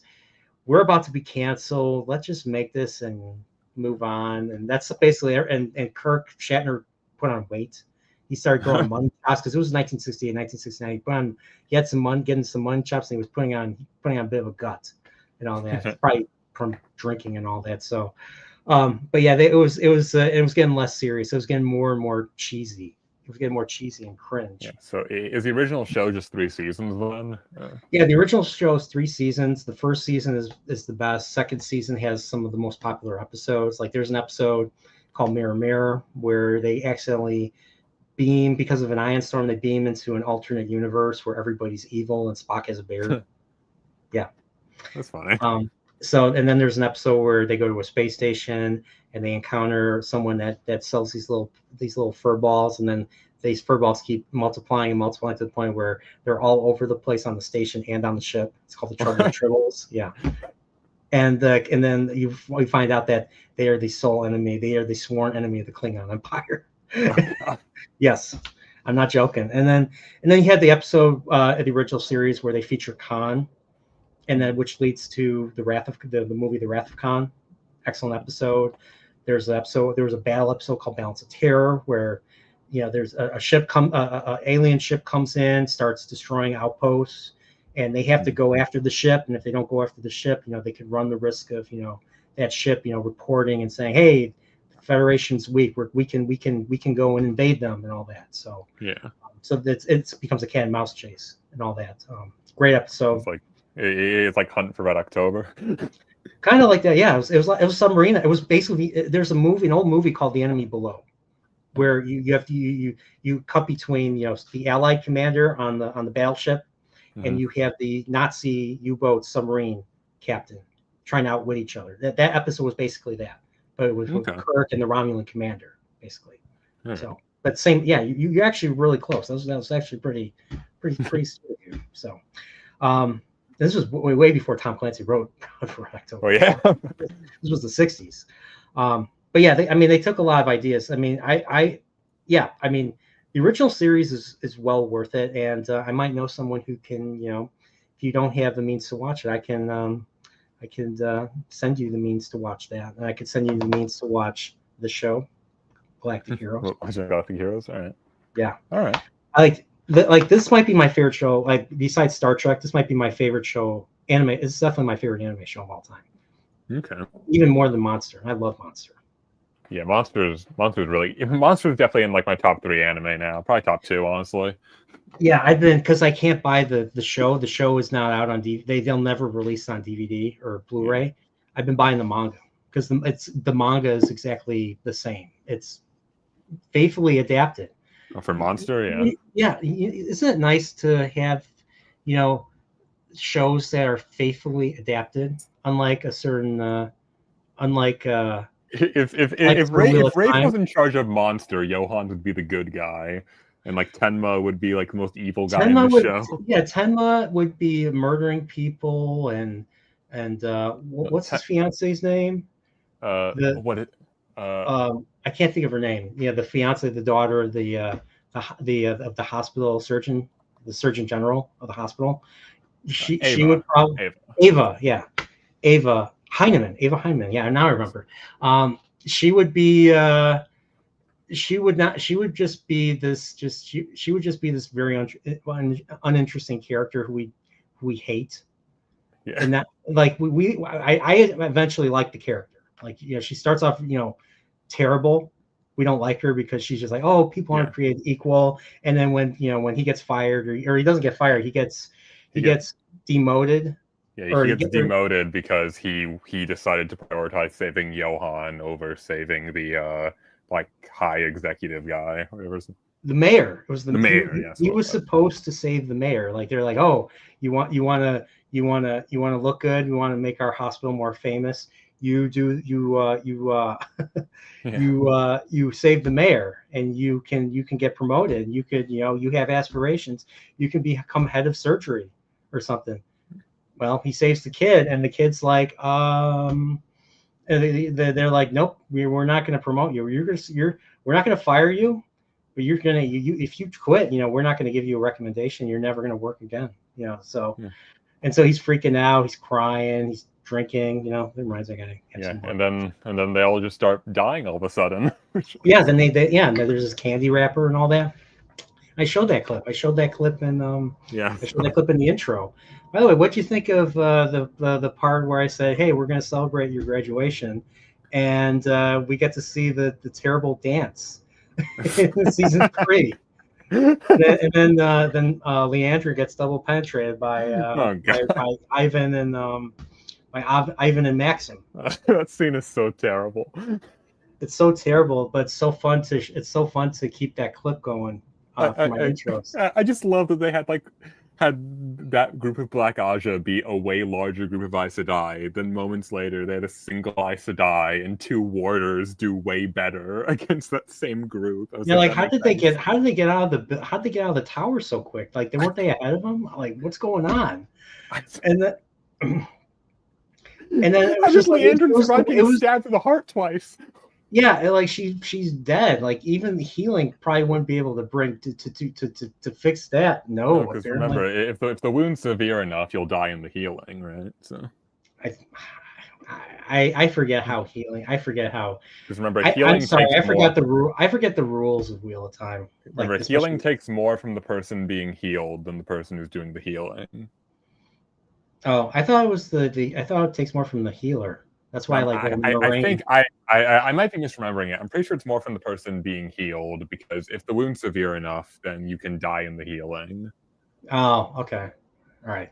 So if I remember correctly, I thought like I remember Moraine was like she's getting weak because of all the healing that she had to do in the Eye of the Well, yeah, World and all that. yeah. It still takes energy from the healer. Like it still takes energy from the healer. It just takes more from the person being healed. But remember, Moraine had to heal like a bunch of people, like back to back. She was healing like every Emmons healer, right? Yeah, and she had to use the Angriel to heal Tam because Tam got stabbed with the Thakandar? The Takandar blade, yeah. Yeah. So yeah, I mean, yeah. So but going back, I know I have this bad habit of kind of going on tangents, but Back to Monster. Going back to Monster and even Legend of Galactic Heroes, which is a book series, a 10-book series by Dr. Tanaka. It's nice that they adapted. They not only adapted the books faithfully, but they added stuff. They added like additional episodes that make sense in the world, and it kind of gives the world an additional depth. Whereas they attempted to do that with Wheel of Time, and they fucking failed like completely because they didn't understand the characters and the lore. So, are we talking as healing or Nynaeve healing? AS. Seems Who's Aes AS? Sedai. I said Because I Nynaeve has like the slightly different healing method. I think we're talking about Aes Sedai. We're talking about Yeah, we're Moraine. talking about Aes Sedai. Yeah. So that takes more from the injured and can kill them. Yes. Yeah. Oh, Yes. okay. All right. If Max says so and you say so, then I yield. So, But yeah. But yeah. So the end of the Wheel of Time is worth is worth it ultimately. Yes, it is very much worth it. I think you'll really enjoy the last book because the last book is very action packed. I mean, it's not just action. I like this, once again, I like discovery. I like learning new things. I like it when characters. I like it when characters are challenged. Are challenged. Yeah. Like not just like not just like by villains, but by like moral dilemmas. All right, you'll definitely get that in the last book. There's some good. There's a lot of good stuff in the last book. I really like Memory of Light. Yeah, I mean, I mean, from what it seems like Book 11 is the beginning of the end. So it seems like the last battle is like looming. So I've been kind of hoping like the last battle would be looming. So, I mean, it felt like it was looming in book 2 and book 3, but then book 4 it started to feel like it was looming less and less, and then book 5 less. It'll start feeling more and more as you get closer to it. Don't worry, it's well built up too once it properly starts. Yeah. Okay. All right. But yeah, I want to see some more. Mads from Time. He was barely in Crown of Swords. I'm curious about Patton Fane. He we last time we see him, he stabs. So obviously he's in the what was it, the woods? He was in the woods with all those rebels. Remember? He was in the camp. The rebel camp. And so if I remember correctly, like the Patton Fane timeline is he's the peddler. He's the peddler in Eye of the World, and he gets carried off. We don't see him get carried off. We're told he's carried off by Trollocs, and I don't know if he becomes distilled after that or before that, but it was I think it's before he. I think it's before Eye of the World is when he gets. I think it was after. I think it was after chapter actually. 3. It was after Winter Night where I think he gets carried off, and then he becomes distilled, and then he becomes like the Hound, like a dog sniffing for Rand and all that, and they go through Shale Ghul, and he meets. I mean, we don't see it. I think it's revealed in book 2 that You know, Mordeth. the reason why he's so foul that Moraine feels his foulness is because of Mordeth, I'm guessing. Yeah, Mordeth because, and the Dark Ones thing. So it's kind of because remember what they say evil. about Mordeth in book 1, that like if you escort Mordeth to the edge of the city, he'll like, you know, He'll escape. Well, he'll take your soul, right? But Or he'll take your. Oh, okay. But that didn't exactly go as planned with Pat and Fane. Because Pat and Fane was because he was already touched by the Dark One. Yeah, so that didn't quite work out. And then you have and then later, I think in that same book, well, he sees Rand in Barlon. And Yes, briefly. that's the reason why the Murdral goes into the hotel and encounters Rand, and gets chased off by Lan, and then they have to flee, and then you got the White Cloaks on top of that. So where we meet Dane Bornhall for the first time. But then after that, I think they go after them in the ways, and we find out that Pan Fane doesn't taste good to Machin Shin. No. Well, remember, Machin Shin like is afraid of him. Yeah. Yeah. So you got that, and then of course Pan Fane gets caught in Feldara. He tries to climb, or he tries to climb the wall and all that. So for an old man, he's pretty. So one thing I hate about the comic, the Great Hunt comic that they do, they made him a young man. I don't know why they made him a young man. He's clearly an old man. He's been around for years, So I just think of I just think of an old man, very, very small, but very thin and very dangerous, very and stronger than he looks. He's kind of like Gollum in some ways. Except he's strong, and he can command Trollocs and Murdral, or he can hurt Murdral. He's a lot more evil than Gollum as well. But yeah. Yes. So and then book 2 he escapes, and then we get the war is never over Althor, and so they're being chased. They take the horn. Yeah, and then Rand sneaks into his camp. Rand sneaks into his camp, takes the horn back, and then they take the horn back again. Go to the Sean Chan, and then that's kind of where we lose Pat and Fane, and we didn't get that fight that was supposed to be set up, which was disappointing for me. That was the one aspect of the Great Hunt that was disappointing. That and not seeing Tom kill the king of Kyrian. Yeah. Those were two things I was hoping to see that we didn't see. And I like how everyone's like, "Nah, we be stupid." I'm like, no, I don't agree with that. I know you guys think Robert Jordan can't do any wrong, but come on. I mean, the Tom stuff I think might have distracted from like the other stuff going on in the book, depending on how much time he took on it. But yeah. So yeah, but we lose track of. It's like I was hoping like Pan Fane, like during the whole Ingtar confession, would try to jump in and try to stab one of them, and Ingtar took the stab and died, or maybe Rand Mercy kills him so he doesn't turn into the shadow or something. I don't know. Well, remember, Fane doesn't have. That's a dumb idea. Huh? Yeah, remember, Fane doesn't have the dagger yet. Well, he doesn't have the dagger. Oh no, he doesn't have the dagger. Matt has it. Yeah, Matt has it. So he has another dagger. He has another dagger though. So it's a regular dagger, and he stabs Ingtar covers him and all that. I mean, if Pan Fane were to get the Charlotte's dagger, maybe he could like tie it to a stick and make like a spear out of it. Bedpost. It's supposed to be. It's a bedpost. It's a bedpost. A bedpost. But yeah. So, but that's something I was that and yeah. So I those were the only two things I was hoping to see in the Great Hunt. But other than that, I love the Great Hunt from start to finish.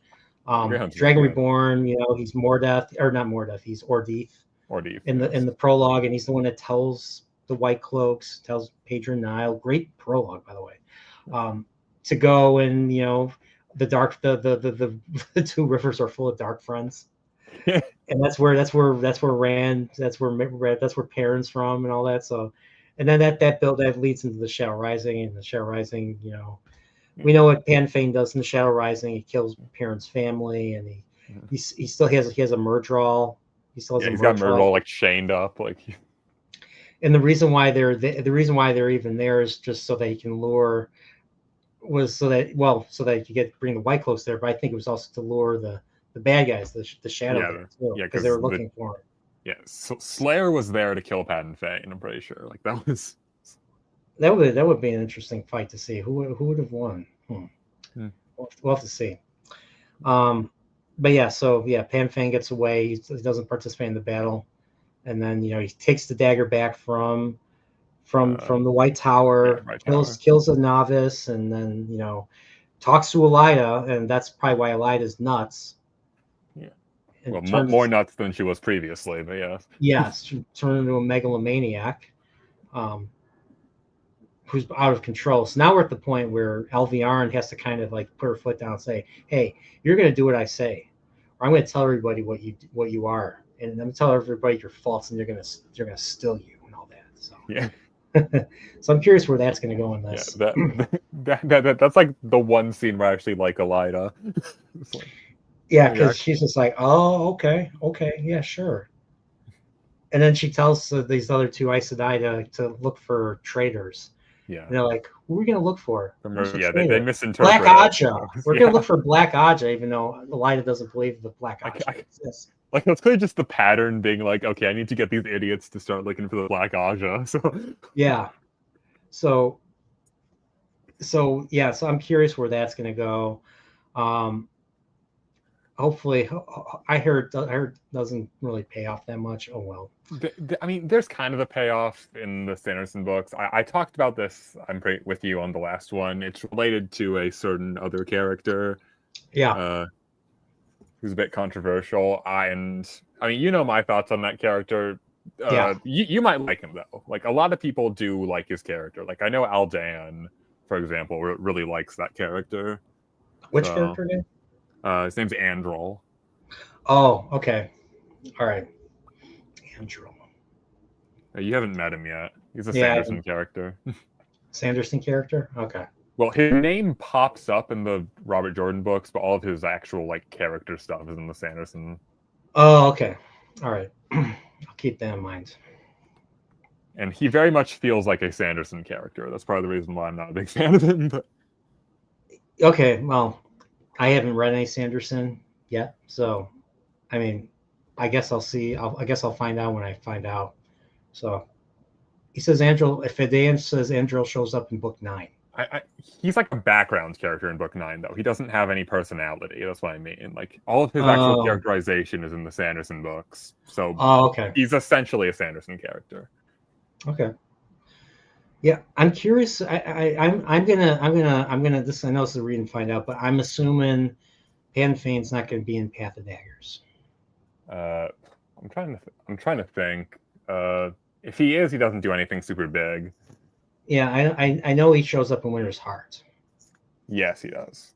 So, so I'm just curious where that's going to go. I know I've heard people were disappointed in his character's ending and all that at the end of the story. So I'm curious. I'm curious what happened. Yeah, Fane's an interesting villain, and honestly, Fane's portrayal in the show was one of the things that annoyed me the most, because them just making him a regular ass dark friend is so lame compared to what he is in the books. Well, then they try to conflate him with his book character, where the book character was able to overpower a Murdral and nail him to a door. Like, did Pan Fane do this? Like, how would this show's Pan Fane do it? There was nothing that sets that up. Show Pan Fane lost to Perrin in season 3. Like, how? Yeah, and then he lets him go, and then what does Steve say? They're gonna return after Perrin's go, and they murder all the other villages because he lets them go. I'm like, I can't believe that.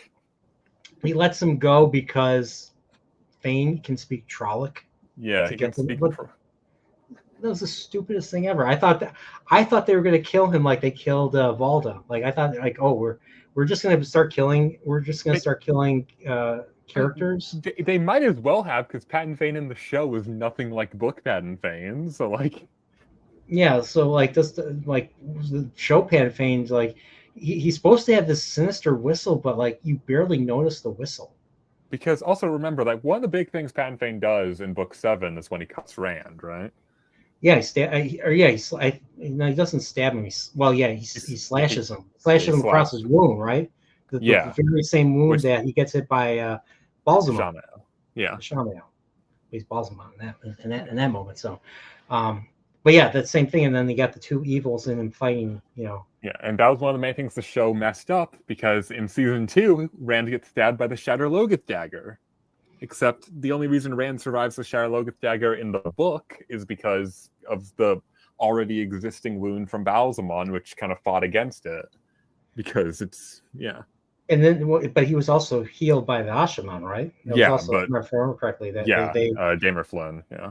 Yeah, I forget exactly what they did. I don't even know Damer Flynn essentially sets like the evils in the two wounds against each other, so they're more focused on fighting each other than they are on killing Rand.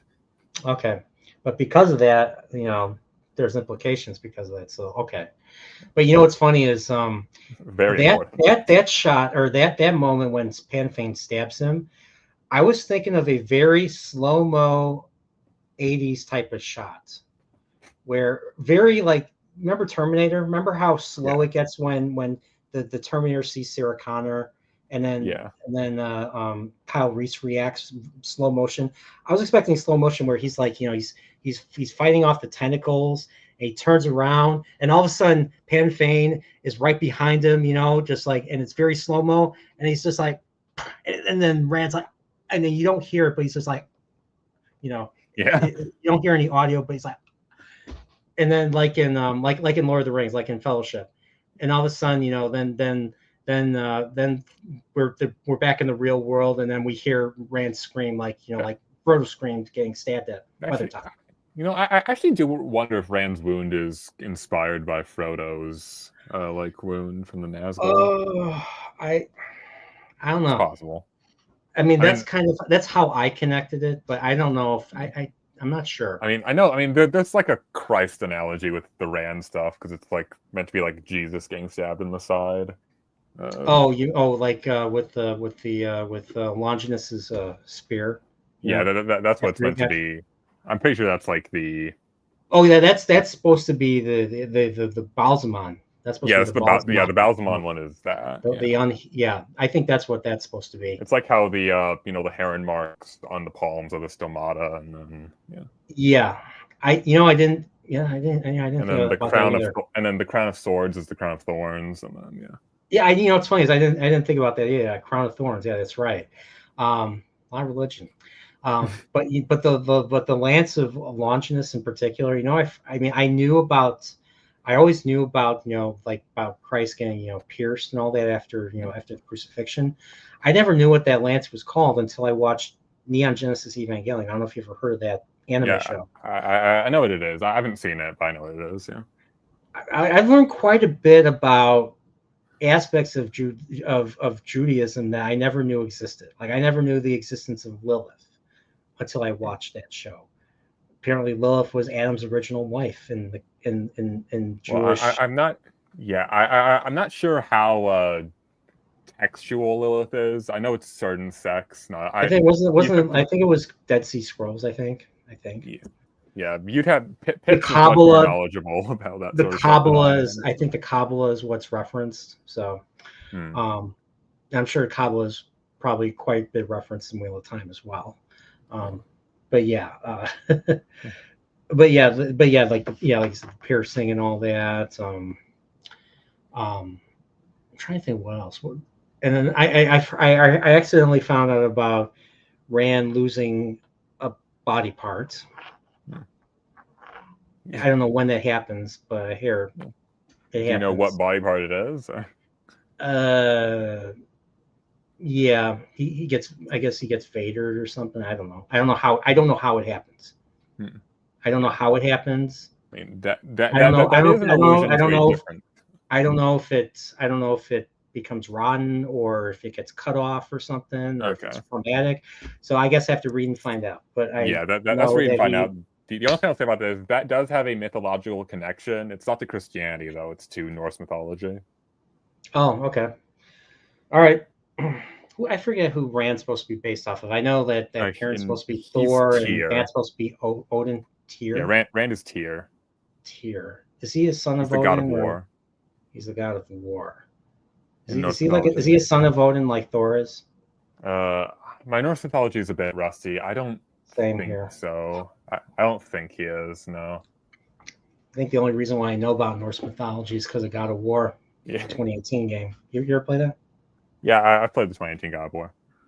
Yeah, I heard I mean, I still have God of War Ragnarok, and I heard it was just. I haven't played it yet. I heard it didn't meet the expectations of fans of the way the 2018 game was. So yeah, I've played some of it. It's all right. I think gameplay wise, it's better than 2018, but the story's definitely a step down, I think. I mean, I just want to go and kill the gods. That's God of War. I mean, God of War 3 was just balls out awesome because of that. You're just murdering all the gods on Olympus. You're going up to Olympus and you're just killing them all. You kill Apollo, you kill everybody. Zeus, you lay waste. And I was just like, wow. And then you're like, okay, and then of course they leave it ambiguous. Is Kratos dead? Is he alive? Well, obviously he's alive. So. What's funny is my buddy and I were making a guess because you know how because Kratos kills gods and all that. Yeah. The final God of War game ever to be made would be the most blasphemous one. You was like Jesus or something. Yes. No. Yes. And he would taunt Jesus like, your mother wasn't a virgin.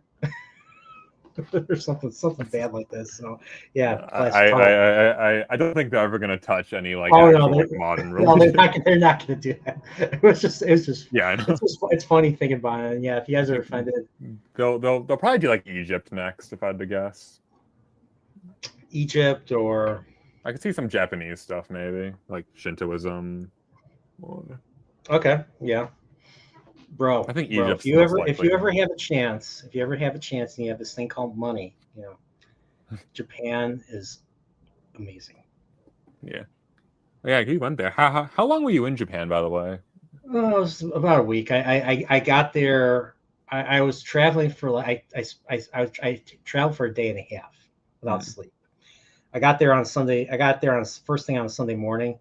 I left that following Saturday, and I wish I didn't. I wish I had more vacation time, more PTO time, because I need like another week to truly take everything. Did you have like a translator with you, or did you have like?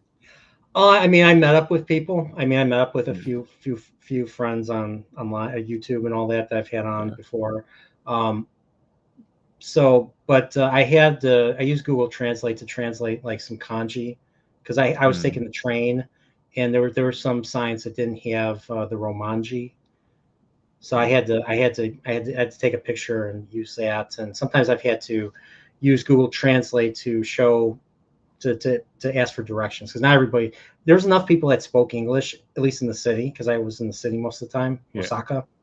But some people didn't. So you had to do it, but majority of the people, that whenever they serve people, if there's a lot of tourists, they generally speak English. So I was lucky in that regard. So that's cool. Yeah. And there was more English. There's more English words and letters shown than I expected. So okay, that's interesting. But yeah, there, and I went to Kyoto. Yeah, Kyoto. I mean, I was only at Kyoto for a day. You need to be there longer than a day, for sure. So. Yeah, my buddy, it's like beautiful, but yeah. Oh, it's so beautiful. It looks so different. It's clean. The subways don't smell like pee. It's gotta be a nice change of pace from Chicago. Extremely. Sometimes if I am accustomed to the smell of pee at a subway, like at any subway, any stop, any line, any blue line, red line, whatever. Yeah. Like that just comes with the territory. Here, there in Japan, it's like a shopping mall. It's like it's all interconnected, and everybody takes it. Everybody takes it. It's like something out of the future. Like their train technology is way beyond ours. Like they land on the very spots. Like there's the doors to the train, and there's doors to the platform, as well. And they line them up perfectly with the platform doors. And is it like true that everybody's like super polite there and stuff like that, or? Well, everybody's polite when they serve you, but when everybody's walking, everybody will cut through you. Like so many people collided with me to the point where I was just like, whoa, So, and surprisingly, I thought I was gonna be like taller than everybody. I wasn't taller than everybody.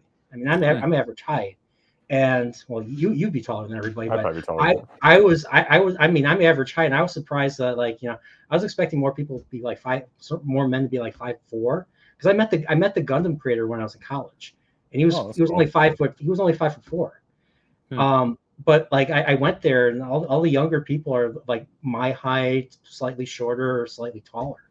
So yeah, Japan's getting taller. A lot of those countries are getting taller now because of, you know, better food, I guess. Yeah, More that probably is protein. part of. Yeah, that probably actually is part of it. Yeah. Speaking So of Japan, we could go back to Monster, I guess. or anime or something. But yeah, definitely. Like if you're looking for a show that's better than, I mean, almost all of the live action shows I've seen, the original 80s or 90s Legend of the Galactic Heroes, 110 Right. episodes. Lots of politics, there's battles, there's war, there's characters, there's lots of characters like in Wheel of Time, but the story is told like a historical chronicle. It takes place in the future. You're going to see a lot of visuals that look very Star Wars, because there's battleships, there's fighters at some point. Graphic violence is a thing, and when they go in for close quarters combat, instead of they have ray guns, they have beam guns. Yeah. There are times where they can't use the beam guns because there's this chemical in the air that will cause an explosion. So they take out their axes and they hack each other. It gets bloody. It gets very bloody. I show a scene in my video, my video about this series, my recommendation. There's a point where a guy gets stabbed in the eye, and it's brutal. Yeah, it's brutal. They like, and they're wearing armor like stormtroopers, and they're carrying axes and all that. It gets violent. But the political stuff is the most interesting. It's one for an anime show. It's smarter than any other anime show I've ever seen, including Gundam. And Gundam is supposed to be hard science fiction with mecha, the real robot, what they call. But this show is very smart in terms of how its characters are, politically, and how they deal with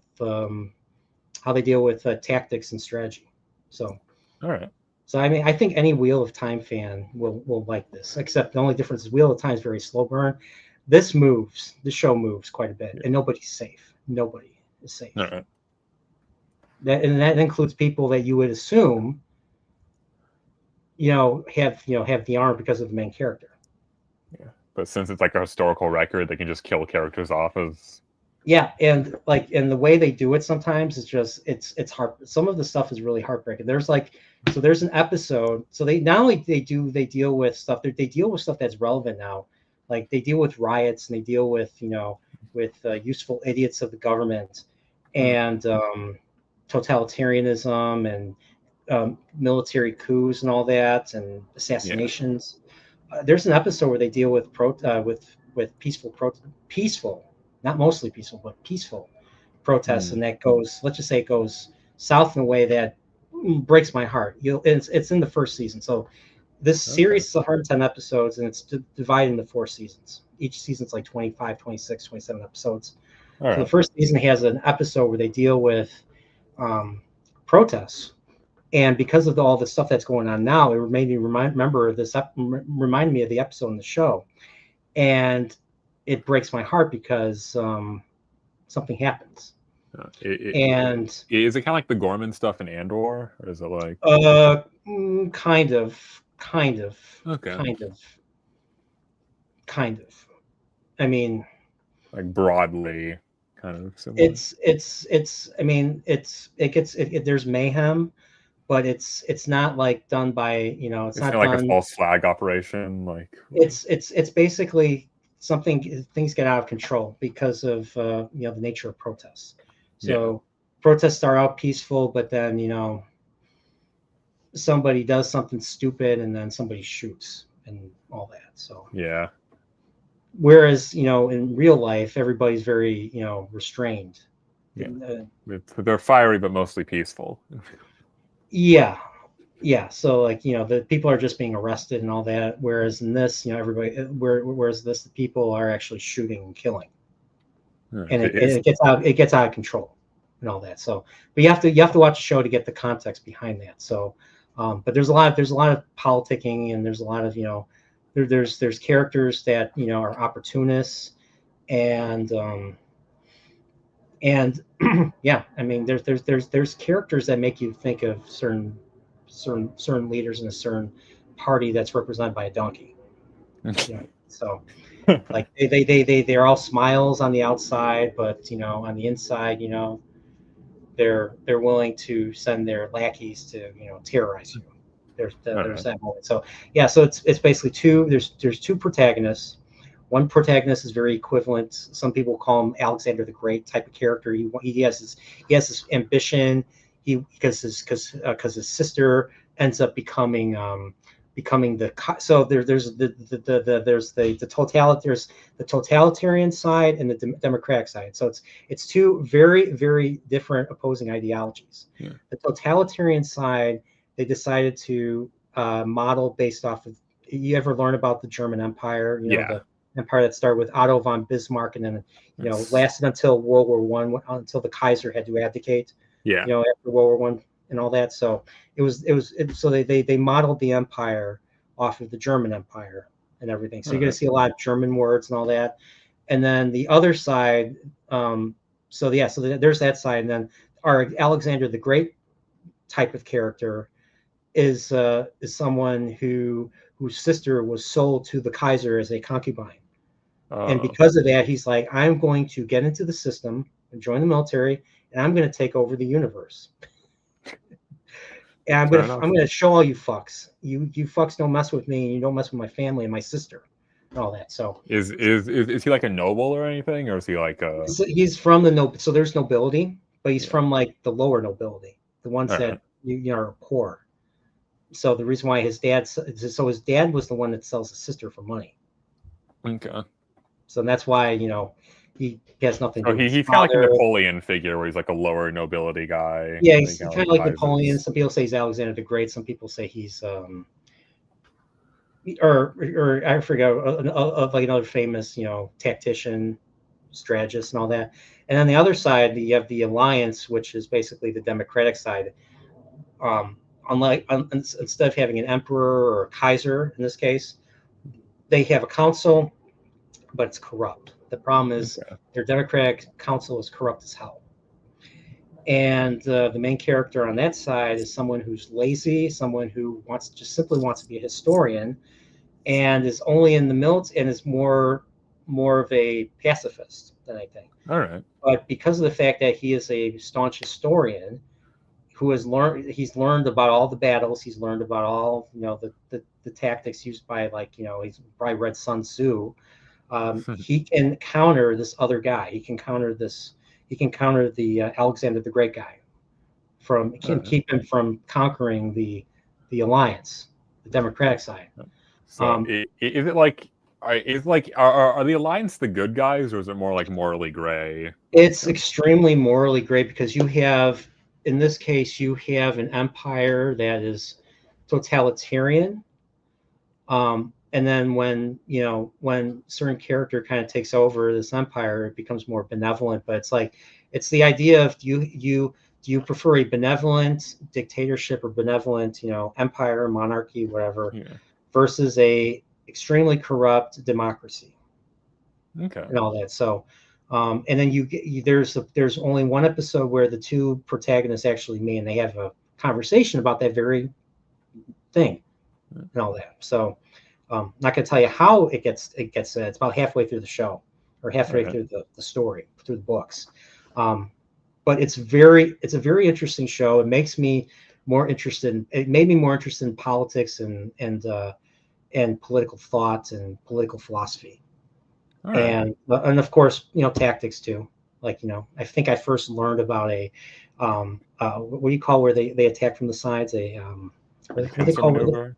Pincer maneuver. Yeah, that's where I first heard of a pincer maneuver was from reading the subtitles of this series. So, yeah, it's very interesting. And then the whole Ouroboros thing is another, like you see the Ouroboros thing in Wheel of Time. Well, you see an Ouroboros type of tactic in this show, especially in the first two episodes. So All right. first 2 episodes of the show starts with battle, and that's how we meet the characters and all that. So, and it just when there's no battles, the episodes, the character work that they do is so interesting, so good, and the way the story moves is very interesting because there's so many game changing moments, All right. lots of them. And did I say nobody's safe? Nobody's safe. So What do I say? yeah, Sounds and interesting. I think I may know someone who might have the entire show. Well, I have the show. I've actually paid. You know how much I like the show?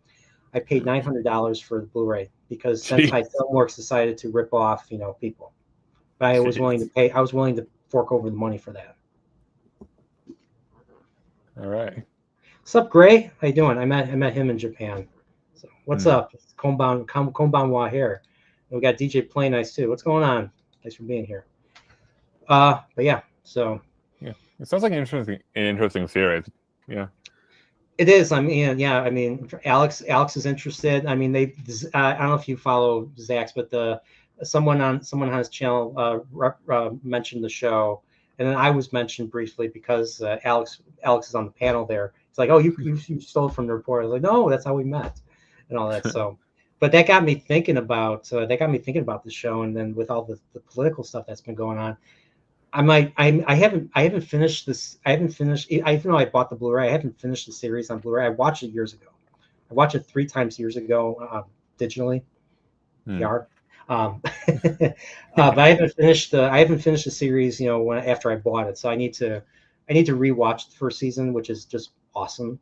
Characters are so smart. Like the characters are so smart, and you just want to keep watching. That's just how good it is, and it's got this larger than life Star Wars type of look where everything's big. Like there's there's like tens of thousands of battleships, and there's like millions of personnel, and then you find out they talk about the logistics and everything, and just how big it is because this is a galactic war. So there's a lot more people involved, and you learn the entire history of how the two sides come to be. It's actually science fiction. It's not fantasy. It's Okay. So they're all from Earth then. Yeah, they're from Earth, and let's just say Earth has a slight role in this show. There's another faction. No. So there's other things at play. So, and there's people that benefit from the war, and it's just the main one of the main themes of the show is that there's a younger generation that really wants to end the war. Basically, they don't have any respect for the older generations because the older generations are very complacent. They don't take the war seriously. They just see it as another way of life, and the younger people just want to end the war. They want to either win the war or to end it in some way. All right. That brings them forward. At least that's what I take away from it, and that's kind of why the characters kind of act the way they do, because like a lot of the way the older characters, older officers are portrayed in this show, especially in the beginning, are portrayed as incompetent, and then our young characters come in who are smarter, and then they're able to shake up the system, keep their men from dying. Yeah. So, yeah. All right. So, yeah, that's Legend of Galactic Heroes for you. So, so yeah, that's a show I recommend to you. So, are you watching anything currently? Currently, no, I'm not watching anything right now. I might get into watching that though, because that does sound quite good. I just finished Free Run. If you've heard of that. Okay, yeah, Brandon, the anime guy, told me about. I watched like the first episode, so I heard it was good. He said it was good because he's a big Star Trek guy like me. I'm into older anime shows. I heard it was really good. I watched first episode. I wasn't really pulled into it, so I guess I have to watch more to get into it. I don't know. Yeah, you might have to watch a few episodes into it. It's really good though. It's really good. It's definitely a lot more chill than the normal anime I watch. Like going from Monster to Free Run was like completely. Yeah, I mean, like the shows that I like are shows like from the 2000s or from the 90s or even from the 80s. I don't know if you ever seen Gundam. I really like the Gundam shows quite a bit. This is the Alright. early stuff, because the early stuff was really dark. The early stuff was really dark to the point where it was kind of it rang true. Like the Gundam shows are made for teenagers, for a teenage audience. The main protagonist is usually a teenager, and the teenager is thrust into combat. They have to get their own Gundam. They pilot their own Gundam, but they are thrust into combat, and they have to deal with the effects of what being in combat's like. Because you're killing people, and B, you're watching other people that die at the same time, and there's points where it gets heartbreaking. Like certain they witness certain characters die, and there are times where I just like, even I'm starting to shed some tears because it gets very dark. Like the second show, Zeta Gundam, which is my favorite of the Gundam shows, is very Empire Strikes Back in a way. All right. Like there's so much death. There's so much death, and the other big thing is in the first show, the bad guys were basically the Zombies, the Zeon were basically Nazis, I guess you could say. Yeah. Well, the side that won the war in the first show, like there's an elite faction that forms in the second show, Zeta, and they become the bad guys because they're supposed to be hunting the Nazis, but the Nazi hunter, like Mossad, or they're supposed to be like Mossad, they end up doing worse things than what even the Zombies, the Zeon did. In terms of trying to root out the bad guys by killing innocent people and becoming the bad guys and becoming what you swore to destroy. Yeah. To quote a prequel. But yeah, that's why I really like early Gundam. It makes you kind of it gives you an interesting perspective on war and just the people's inability to come up with a violent free solution to a problem and all that. So that was one of the things I liked about Monster, kind of like how it goes into like the human psyche and like what causes a person to become a monster in the first place, right? Yeah, but there's so many red herrings in that show. You're like, okay, why is Johan the way Johan is? And you think it's going to be this? Nope. You think it's going to be that? Nope. You think he was traumatized? Nope. Yeah. He just heard stories. Yeah, that was it. He didn't come. Yeah, the closest you get is like that children's story he hears, which they kind of show parts of it in the credits of every episode as well. Yeah, the monster that eats eats people. Yeah. Crunch, crunch, crunch, crunch, crunch, crunch.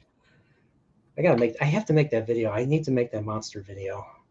I just need to figure out how I'm going to make a monster video without spoiling it, like I did with Legend of Galactic Heroes. That's why I haven't made it yet, because I don't know how. Yeah, I still can't think of a good approach to it. Yeah, because Monster has like a twist in like every arc, especially about like Johan's backstory. You learn like more stuff every time. All right, Salty Traveling Sea for $2 sends me a super sticker. Thanks, Salty. He's sighing now. Well, I read your super chat, Salty. Thanks for doing it. So it's been 2 hours. How much longer you got? I don't know. I've got some more time in me before we wrap up, I guess. Got some more time? All right, cool. All right. So you watch Free Run. Oh yeah, Fidean has something to say about Free Run. Free Run does justice to thoughts that Wheel of Time should probably be animated over live action. It's incredible. Okay. Yeah, and the animation in Free Run's really like, it doesn't have a whole lot of battle sequences, but when there are action scenes, the animation is freaking crazy in that show. Okay, all right. I'll have to keep that in mind. I know, like, it begins like because she outlives, like she's part of a fellowship or something. Yeah. And she outlives them or something. Then there's a new fellowship or something because she's an elf, I think. Yeah, she's an elf. So essentially, like, she was part of the group that kind of like defeated, like the evil kind of like overlord, and then essentially she's outlived all of her like companions because she's an elf.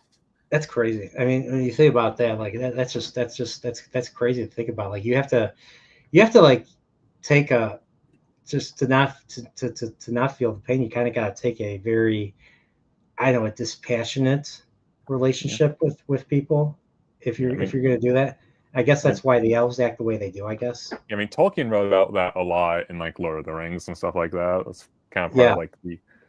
I mean, that's part of the reason why, like, like humans dying in Lord of the Rings is considered to be almost like a gift because they can move on. Yeah. Yeah. That's Whereas true. elves don't ever really die. Like even if an elf dies, they're reincarnated eventually. So Oh yeah, that's right. I remember Feanor was telling me like apparently like I think Glorfindel dies yeah, he in the dies in the lore, and then first he comes age fighting a back. Balrog. Yeah, Uh, he fights a Balrog, and then he comes back, and then he's the Glorfindel. I say Glorfindel. I don't know if it's supposed to be Glorfindel. I hate you pips for saying it that way during the stream, but I, Glorfindel. I yeah, think we see the Glorfindel's fine. Glorfindel in Fellowship. Yeah. I was Yeah. so disappointed that he wasn't part of the Fellowship. I'm like, who's this Legolas guy? Well, I mean, I'm pretty sure they give an explanation in the books, and it's really just that he's so OP that his just presence there would like naturally cause Sauron to instantly see where they are, like Sauron and Saruman. Yeah, that's true. The channeling, yeah, I could still like I was doing this on Steve's stream, like like I'd love to see an anime version of Wheel of Time, or Yeah. I don't know. It'd be interesting because like an anime could go way more long form as well. Like you wouldn't really have the same time constraints. Yeah, you wouldn't have to worry about like actors aging, and You could probably do like like a 25 episode season for each book. Really 25? I guess 25 episodes. Well, I mean, Yeah, I mean, half if an you're in the hour, regular anime length of like a 24 minutes, 20 to 24. Yeah, you're right. You're right. You think each episode would be like a 2 chapters? Well, it kind of depends how you. I mean, that was just me throwing out an idea. It kind of depends on how you want to pace it out, because there absolutely is stuff you can like cut and trim and combine in the books. Yeah, that's true. Like the circus stuff, you can ignore that. A lot of the stuff in the books you're in. Stuff I forgot about. Listen, Val and Luca is the best character. So Val and Luca, yeah. But yeah, I think like, I mean, if you're gonna do something, I said this yesterday. If you're gonna do an animated show, have people that know the source material. Do not hire Philippa Boyens' daughter. oh god. I mercifully have not watched that movie, but I've heard about what it does. So. They decided. I mean, there were things that were in the lore that they did do, but but the way that the bad guy was handled, he was supposed to be slain sitting on the throne by the other guy, the one guy that saves the day. I forgot the name. I forgot the names. By Helm's nephew. Yeah, Freylof. Yeah, that's what it is. Yeah, Freylof. Yeah. So he was supposed to go into Edoras, and they're supposed to have a duel, and then what's his name? The bad guy, the one, the usurper, Wolf, would be slain by this guy.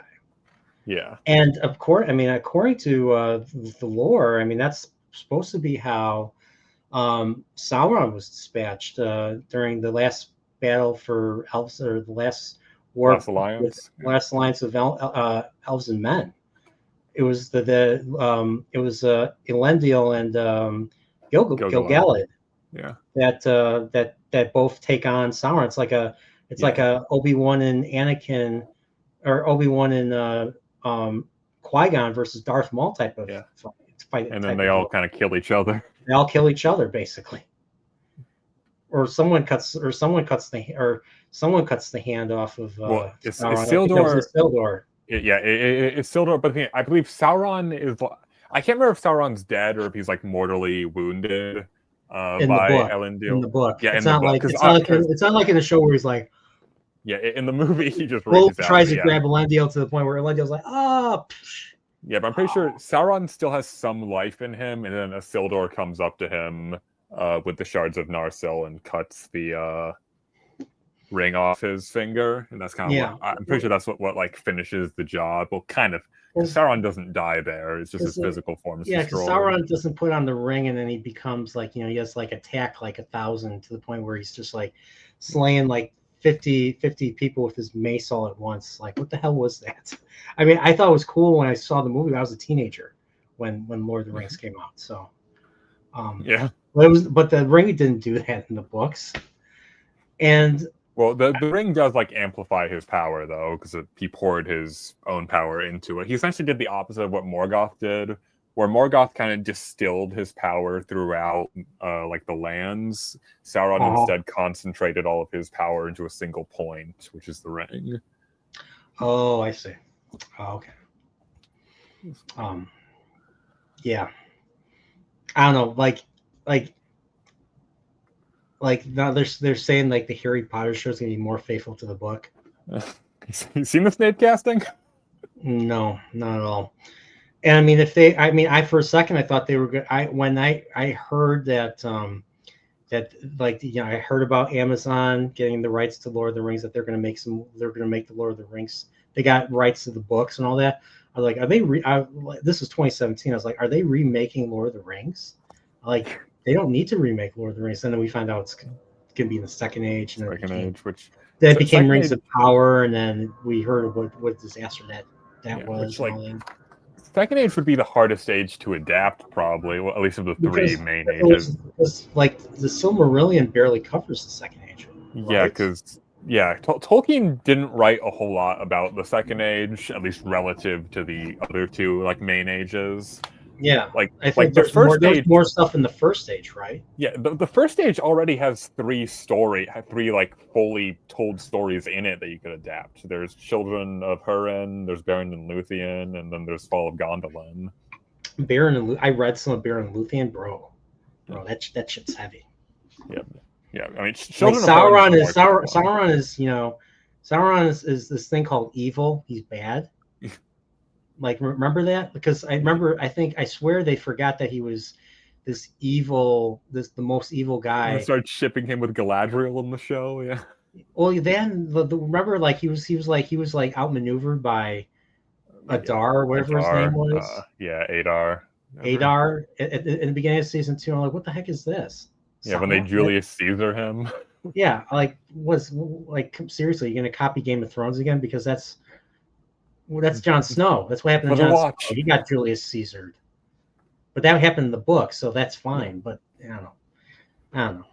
Yeah, and then speaking of Julius Caesar, they bring Julius Caesar's actor / Mance Rayder's actor to play Saruman. That was Saruman, basically, with a Bower Man, completely different character.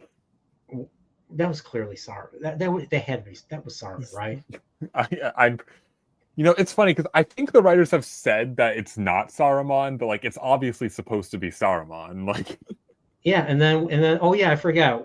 Oh yeah, there's this other great character. His name's Grand Elf.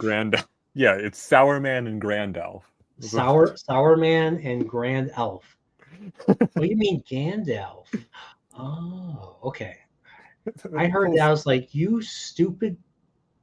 Like, they do know that Gandalf is only one of his names as well, right? It's not even like his elf name, his other name is Mithrandir. He probably has another name. Yeah, he's got a bunch of names. I can't remember what his original name is. It's not Gandalf though. But like his original Maiar name is something else. I have no idea. That's a Fëanor. That's a Fëanor question. I gotta bring him back on. Let's see. It is. Oh, it's Aloran. That's what it is. Aloran. I've never heard that one. I never knew that. I think that's just in the Silmarillion. So that's probably why. But... All right. So if I see Aloran, I'm going to know who they're talking about. Okay. Good. Thanks, Staplebow. Yes. I just looked it up real quick. But yeah, the darkest story in the First Age is Children of Húrin. Like that story is depressing. Children of Húrin. You know, it's funny. I mean, the Húrin. I've heard that name before in Wheel of Time, right? Yeah, no, what's funny is I'll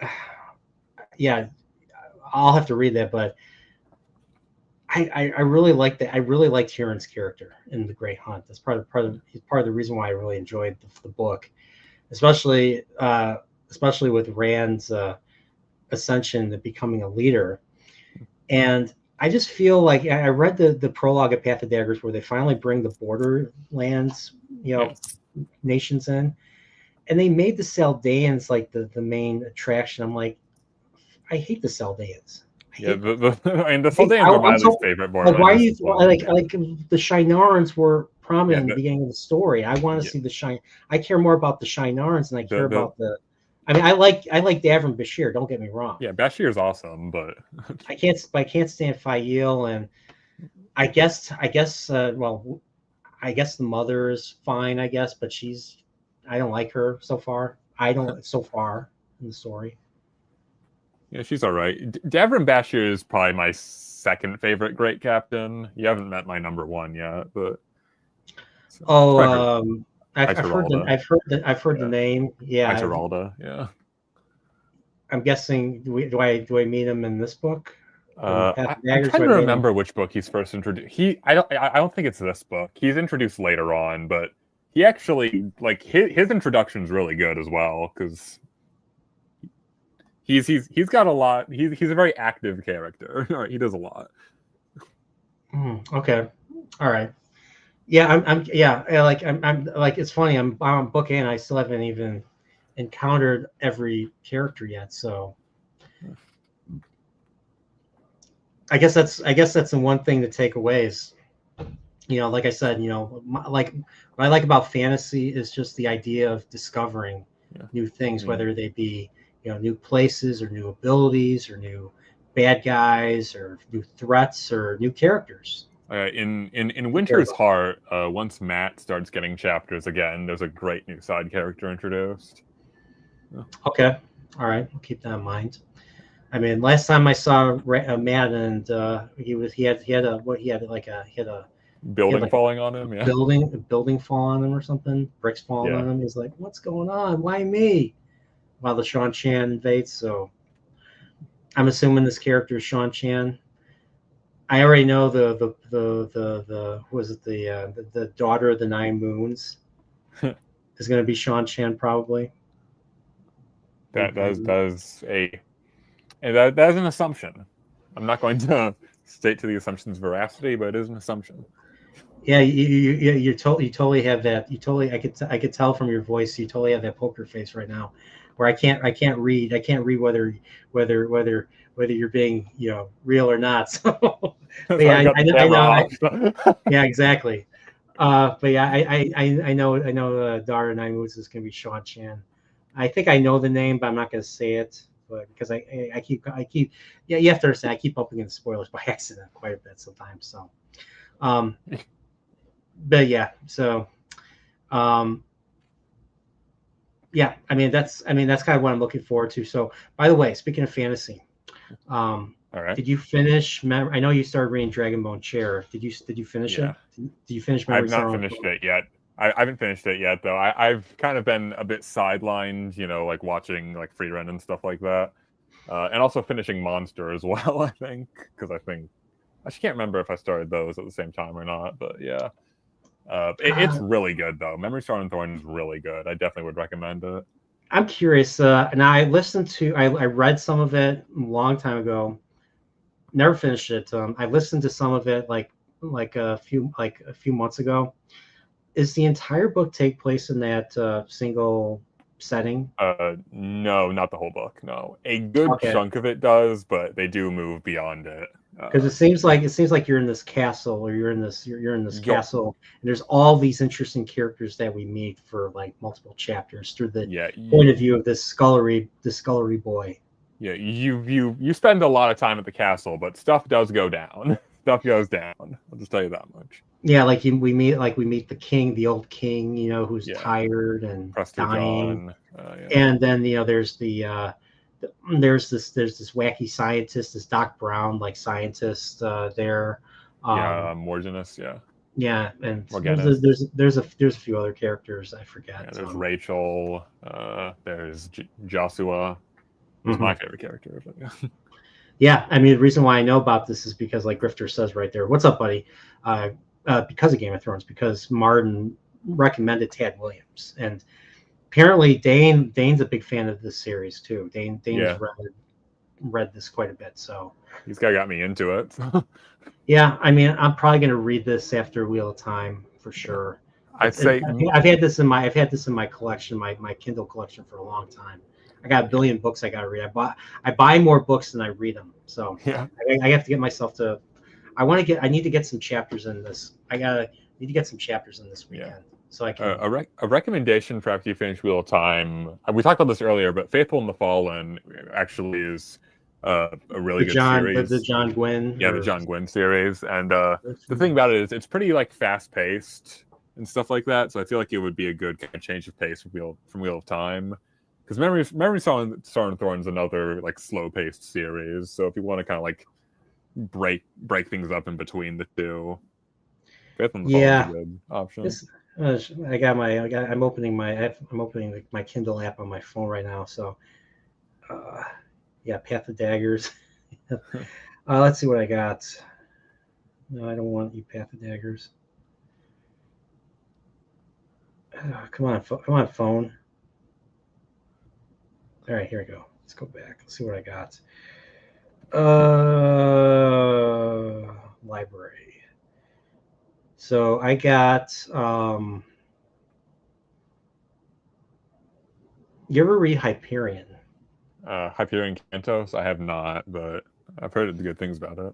All right, and I told you I have the Joe Abercrombie First Law series. I got I have the two Iconics books. Oh, is this it? Malice? You said Malice, right? Yeah, Malice. I got right here. Malice, right there. Yeah, Malice is the first book in Faithful and the Fallen. Okay. There I have Solomon Kane. That's Robert E. Howard. Yeah. I did read, and I haven't finished it yet though. I'm only halfway through it. Well, I didn't read. I read some of Elric. I listened to. You have to listen to Elric. Listening to Elric Saga is like listening to the Dungeon Crawler Carl books. Like it's very masculine. It's very entertaining and masculine. Yeah, First Law has really good audiobooks as well. And Al Dan recommends the Dresden Files. I did read the first Dresden Files book. All right. Let's see what else I got. Oh, I have here's a great hero's journey book that I really enjoyed. Like the last several chapters had me on the edge of my seat. It's called Watership Down by Richard Adams. Okay. It's about rabbits. Yeah, I've heard of it. Yeah. It's about rabbits they have to flee their home. They lose their home because of humans, and they have to find a new home. And they have to find females to populate with, to have kids with, and they find them, but they find them in this other rabbit warren that's ran by a literal Darth Vader like tyrant. So, yeah, all right, and he's terrifying. And they made in the 70s. They made an animated adaptation of it. I've seen violent. Clips It's violent. Yeah, I've seen There's a point where the Darth Vader rabbit bites another rabbit's neck and there's blood. Like, and this is a PG movie. That. Yeah. So I mean, the stuff. I mean, like Raiders of the Lost Ark has like the guys getting their freaking faces melted. And then there was PG-13 was added because of Temple of Doom. You know, because you had Nolan was ripping people's hearts out. And it's kind of funny what they could be crossing the line. Like your heart's getting torn out. Yeah, we gotta make a new system for that. But people getting their faces melted by the Ark of the Covenant. Yeah, that's fun. Yeah. You ever hear of Black Company? I've heard of it. I haven't read it. Yeah. I think that was recommended. Okay, I got Gardens of the Moon. That's the first. Malazan. Black Prison by Brent Weeks is another fantasy. Yeah. I got the first. I think what was Terry Pratchett known for? What's the name of that series? Discworld. I got the first Discworld books called The Color of Magic, I think. I got Michael Moorcock, Elric of Melniboné. Erkoon! I'm going to slay you, Erkoon. Erkoon's the bad guy. and It's all kind of that. funny Yeah. because like when you read A Song of Ice and Fire, you realize how much stuff in A Song of Ice and Fire is taken from Elric and taken from Memory Star. Yeah, like Dark Star, the character Dark Star, and which is named after a Grateful Dead song, believe it or not. Um, who else was? And then the Targaryens were kind of based off of that pale Melnibonéans, silver, silver, the albino aspect of, or that's what Elric is. Elric's an albino, basically. Yeah, because they're Melnibonéans, and they're also dragon riders, like the Melnibonéans. I don't remember if the Melnibonéans were dragon riders. Some of them ride dragons, I'm pretty sure. Yeah, and then you have the like in the Ruby Throne that Elric sits on, you know. Yeah. And I mean, actually in the Game of Thrones TV show, George R. R. Martin actually had them add a direct Elric reference at some point, where like in the Purple Wedding when Joffrey is like asking people what name he should give his sword. Oh yeah, the widow's whale. Yeah, yeah. They have one of the guys yells out like Stormbringer or something. Yeah. That's right. Yeah, Stormbringer. Okay, that's awesome. That's I forgot about. I forgot about that. I'm trying to see what else I got fantasy wise. There's a Wheel of Time reference in Song of Ice and Fire as well. Oh yeah, Robert Jourdain. Yeah, House Jourdain and all that. So, yeah. I mean, there's elements of Wheel of Time. Like, there's elements of Wheel of Time that I think that have inspired some of Martin's direction. I think now take this with a grain of salt. I think I remember Martin saying that the prologue of A Game of Thrones is inspired by the Eye of the World prologue. I mean, the at least somewhat. I'm not sure how true that is though, because I've heard that like secondhand. So I mean, I'm not sure how much I buy the Eye of the World prologue takes place. There's like no action, whereas in the Game of Thrones prologue, there is action. They're in the woods. Yeah. I think you might have just been more talking about like the conceptual idea though of kind of like introducing some concepts and then I mean the character die at the end. And, one thing that I thought was interesting that was talked about quite a bit. So like all the superstition, all the bad guys are all the monsters, the fantastical aspects, like the White Walkers and the Whites and all that are north of the Wall and everything. The haunted forest is basically the Blight. And so like all the like in Game of Thrones, all the Southern Kingdoms in Wheel of Time feel that all the the Shadow Spawn and the Shadow are all just like what they say in Game of Thrones, snarks and grumpkins. Something like that. Yeah, fictional monsters created to make children behave and all that. Yeah. Only difference is Wheel of Time actually did it. You had the Trollocs killing everybody in the Stone of Tyr. Yeah. Whereas in Game of Thrones, the White Walkers didn't make it past Winterfell. Yeah. That's that. I mean, I was looking forward to.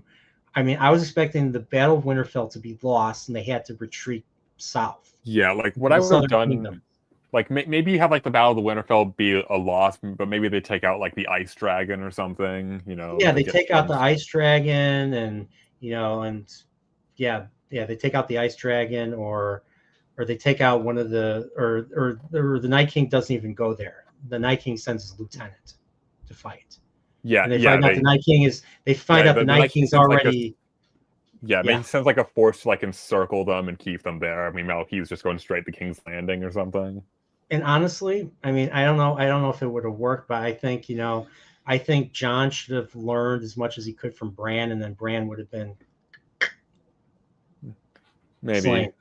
I do think that Bran's going to be king in the books. Unfortunately, like I don't really like that idea, but I feel like I feel like the broad strokes of season 8 are from the book.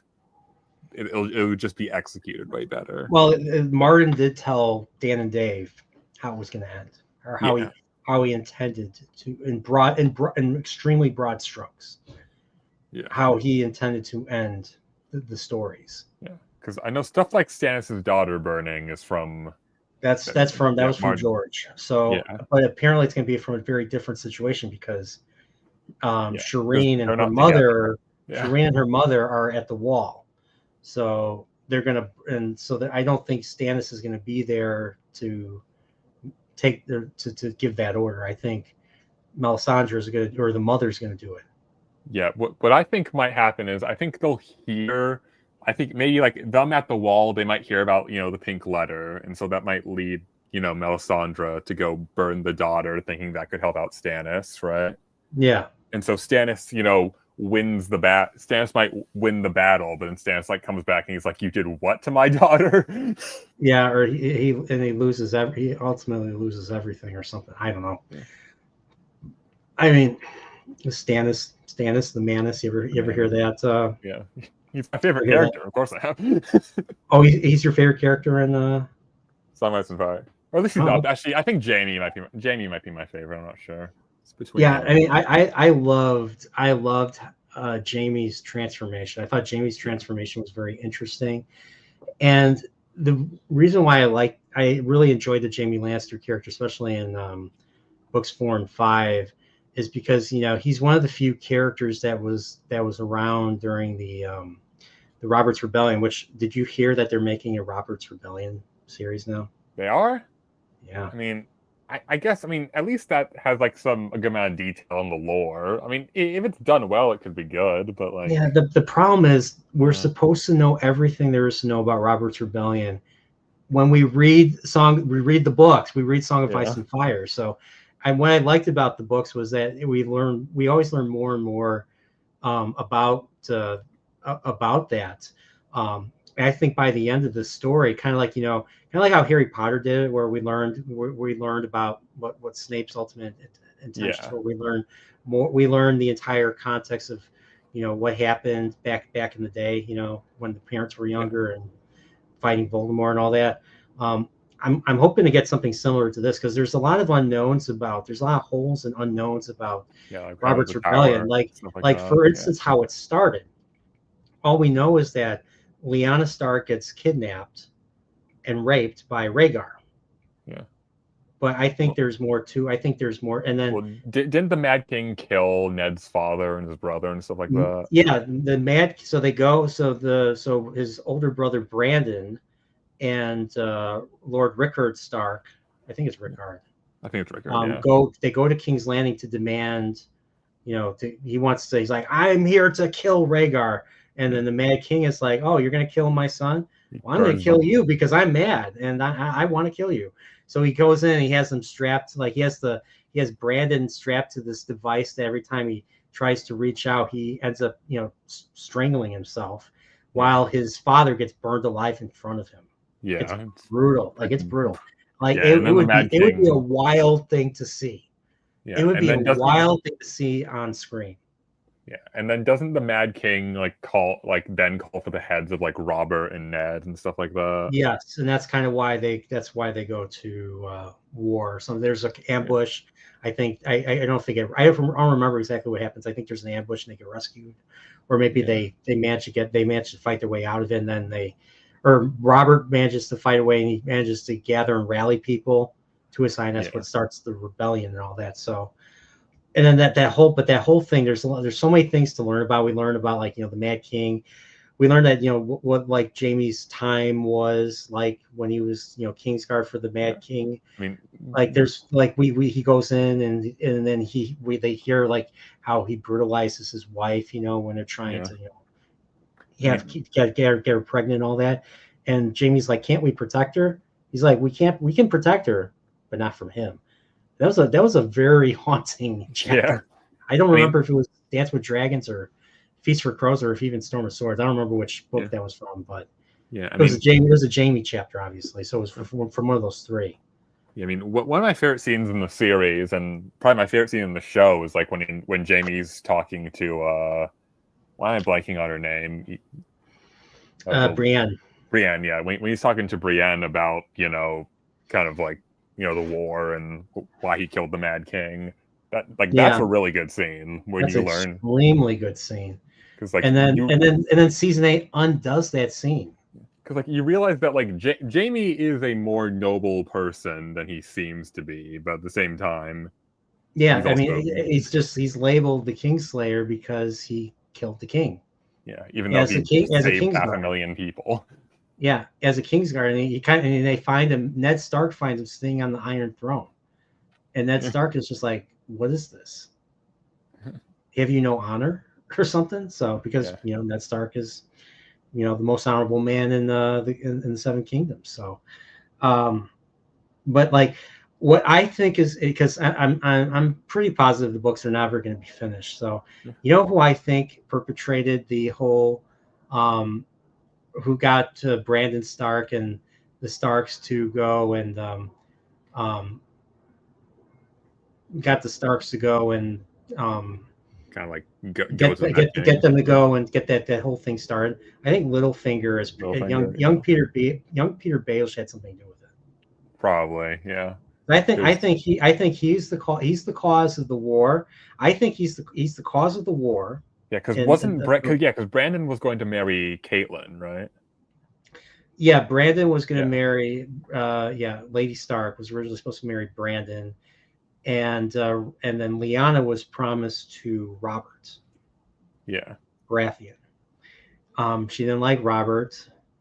She found a bad boy who also happened to be a handsome prince who could sing, play music, play his instrument, and play his lute. I think it was a lute, can't remember, or harp or something, or something, and sing. Handsome, pretty guy, Rhaegar.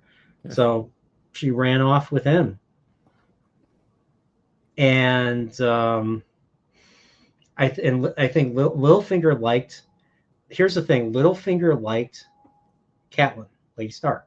Yeah, always did. And there was a point where he was, and there's this great channel that kind of broke this down pretty well, and that's kind of where I got my idea.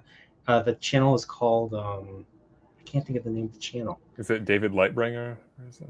No, it's not David Lightbringer. It's I can't think of the name. He appears on with the History of Westeros. I don't know if you ever heard of them. They do lore podcasts. They've been doing it for years since the show was on. When I was reading the books, I would listen to their lore discussions, and they break everything down. There's a channel that broke this down about the Robert's Rebellion. And I think so. One thing we know is that Littlefinger liked Lady Stark, but she was promised to Brandon Stark, and Brandon is the hot-headed Stark. Yeah. Whereas Ned was he was the reserved one. Brandon was the hot-headed one, and Littlefinger challenges him to a fight, and Littlefinger ends up getting wounded, and then Catelyn tells Brandon to stop because I think Brandon was going to kill him. Well, I don't think Littlefinger took that too well, and so when Lyanna goes missing, I think he kind of puts the idea in Brandon's head that she got raped, that she was kidnapped and raped. Yeah. And I think that's where the conflict starts. And then the Brandon and the father go to Mad King, and then the Mad King.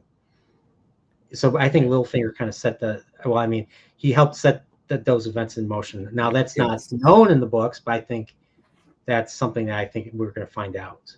Yeah, because Littlefinger's still alive in the books. Yeah. Littlefinger's still alive in the books, and I think he's pretty much the main human villain. It's gotta be him or Euron, right?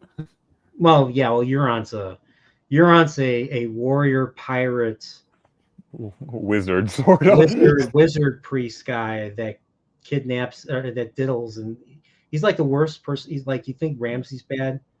I think show Ramsay's better than book Ramsay, but you think Ramsay's bad? Book Euron is worse. Show Euron was a joke. Yeah, because they made him act a bit more like Victarion, I guess, even though he doesn't really act like Victarion either. But he just acts like an idiot. Yeah, because Victarion is at least entertaining. Plus, he has his cool, Victarion is just this no nonsense warrior guy who just happens to be dumb. Martin. Whereas Euron is always able to manipulate him. He can never kill Euron because Euron's his brother. And in that world, kinslaying, unless you unless you're Euron or unless you're a real evil piece of crap, kinsling's usually a no-no. Yeah. So like Victarion finds out that Euron slept with one of his wives. He killed the wife. Yeah. Jeez. Yeah. Yeah. I mean, Euron wants to become like a Lovecraftian freaking god or whatever. Like he's.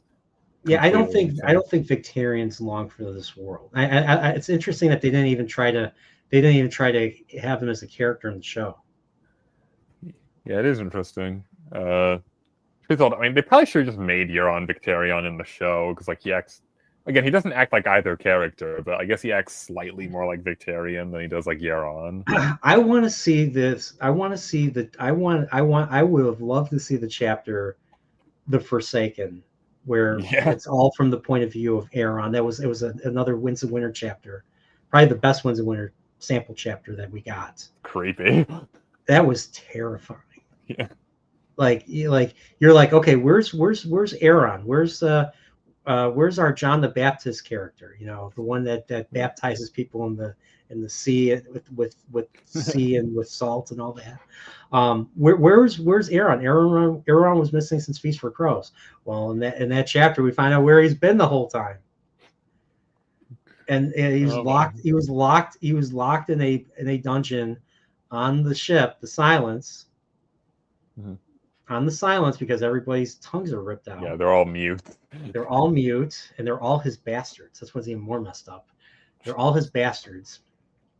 And he's being tortured and drugged with that same blue liquid that one character from Karth had with the blue lips.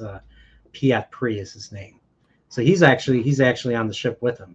He got captured and is on the ship with him. That character's still alive, even though in the show the little baby dragons burnt him to death. Oh yeah, they do. So yes, what's funny is I've read the series twice, and what's funny is I still remember all this stuff. So, but yeah, such a. I mean, I hope Winds of Winter comes out. I'd love to read it and see. I'm just curious about the Battle of Ice at this point. Yeah, the Battle of Ice is what I'm most invested in. And I'm interested to see how he handles Jon getting resurrected, because obviously that's going to happen. Does he get resurrected? It's got me. Probably. John's character would be a complete waste if he didn't get resurrected. That's true. That's true. So, yeah, I mean, I think what George is really trying to figure out, and I don't think he's been able to get right, is getting Dany to Westeros. I think that's what's been keeping him. I think that's what's been frustrating. I think that's his new knot. So in Dance of Dragons, it was the Marinese knot, which also was a Daenerys issue. He didn't know whether to bring Tyrion in first, or to bring Quentyn Martell in first, or to bring in Barristan first, and then he has her fly off. Who's going to be the takeover as the point of view? He didn't want to use Barristan Selmy, because Barristan Selmy knows too much about Robert's Rebellion and the past and stuff. Which is a shame, because Barristan Selmy is probably the most interesting character there. Yeah, and then you saw what they did to him in the show, right? Oh God, he gets killed by the Sons of the Harpy. I'm like, what the hell? It's a shame, because like the scene where he just quits in the show was such a good scene, but they just waste his characters. Yeah, and then in the books, like they take it a step further. Like Joffrey sends people to kill him. Yeah, and does he kill him with his bare hands or something? Yeah, and he manages to kill him. Yeah, but I like how he's like, here, take your sword and add it to your throne, and he walks away. It's like, I am a knight. And I like how all the nobles are kind of mocking him in that scene, and then the second he draws out his sword, they all go silent because they all know he's the greatest fighter alive. So and then he draws a sword, and everyone else draws their sword, including the Hound, and then it's just like, uh-oh. Because Barristan easily could have taken all the Kingsguard there. Well, yeah, I mean, who you have? You have Boris Blount. You have Meryn Trant. Most of them are just nepo hires. Yeah, I mean, well, all Meryn Trant does is beat up little girls. He beats up Sansa all the time. Or no, that was Boris. In the book, it was Boris Blount that does that. Yeah, Meryn Trant's less evil in the books. Yeah, Meryn Trant. Those two are still alive in the books, and in the show, Meryn Trant got probably the most violent death. Yeah, I feel like he probably got the most show. Arya stabs him in both eyes and then stabs him. Did you see that? That was the season 5 ending. Yeah, I've seen that. Yeah, I feel like Maren Trant being more likable and being less evil in the books, I think works better because like Arya's revenge quest is not meant to be a good thing. That's kind of my issue with the show, where they make yeah. Well, then they forgot certain characters too, like Sir Ilyn, the headsman that kills that slays Ned Stark and all that. His character vanishes after season 2 because the actor himself had cancer or something. Oh, that sucks. Yeah. But in the show, but in the books, he's the one he's basically he's the Bronn in that book. He goes along with Jaime Lannister, helps him train his other hand with the sword and all that. And the reason why he has Sir Ilyn there is because Sir Ilyn can't talk; he's mute. So Sir Ilyn can't really say anything. Only thing he can do is croak as he laughs. That's it. It's funny is he's related to Podrick. I don't know if you knew this. The character's related to. He's like a cousin of Podrick. Same. Sir Ilyn Payne, Podrick Payne. Yeah. Interesting. Yeah. Yeah. The show comparison's so dirty, man. Yeah, they did. They totally did.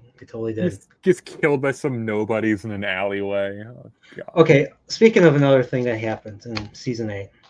That I don't think ever happened. It's not going to happen in the books because of the condition the Hound was left in.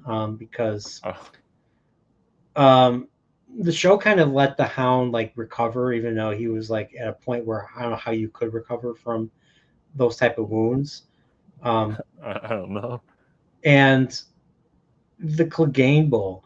Like the only reason why they did Clegane Bowl is because fans just kept talking about it on Reddit or on comments on IGN, and I'm like, you why?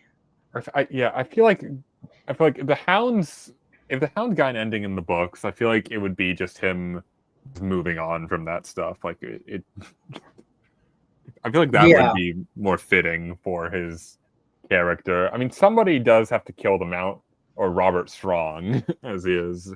Robert Strong. Yeah. Who is he? Don't know. He just happened to be here. That he just happened to be someone that Qyburn found. By the way, Qyburn. Well, it's funny. That show is so fun. Partagas. He was in Andor as well. He was Partagas. Yeah, he was. Yeah. He played a way better character in Andor.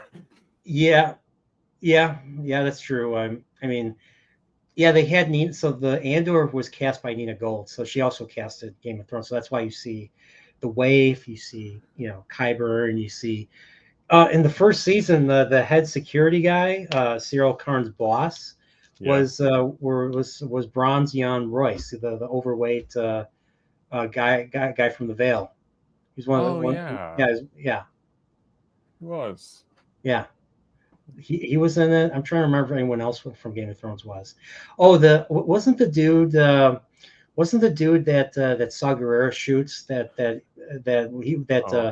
our young friend was trying to teach like all the different patterns of the bomb that he was making. Wasn't he in House? I know he wasn't in Game of Thrones, but was he in House of the Dragon? That guy. I'm trying to think. I feel like he might be because I feel like I remember seeing the actor. I'm not sure. He was in 1880. I know he was in 1883. He played one of the Germans that goes on that I think goes with him or something. I think. I swear I thought he was in House of the Dragon. He might be. I think he might be one of the Bracken guys. I'm not sure. Yeah, possibly. I've only watched House of the Dragon. Well, I watched House of the Dragon season 1 twice. I watched it. Yeah. I mean, season 1's way better than season 2. Oh, season 2 is god awful. Yeah, season 2 is terrible. I didn't usually when Game of Thrones was out, I remember watching Hard Home 4 times or 2 to 3 times that night that it aired. That's how good it was. Hard Home's the best White Walker episode of Game of Thrones. Yes, I liked it. I liked it way more than what we got in season 7 with the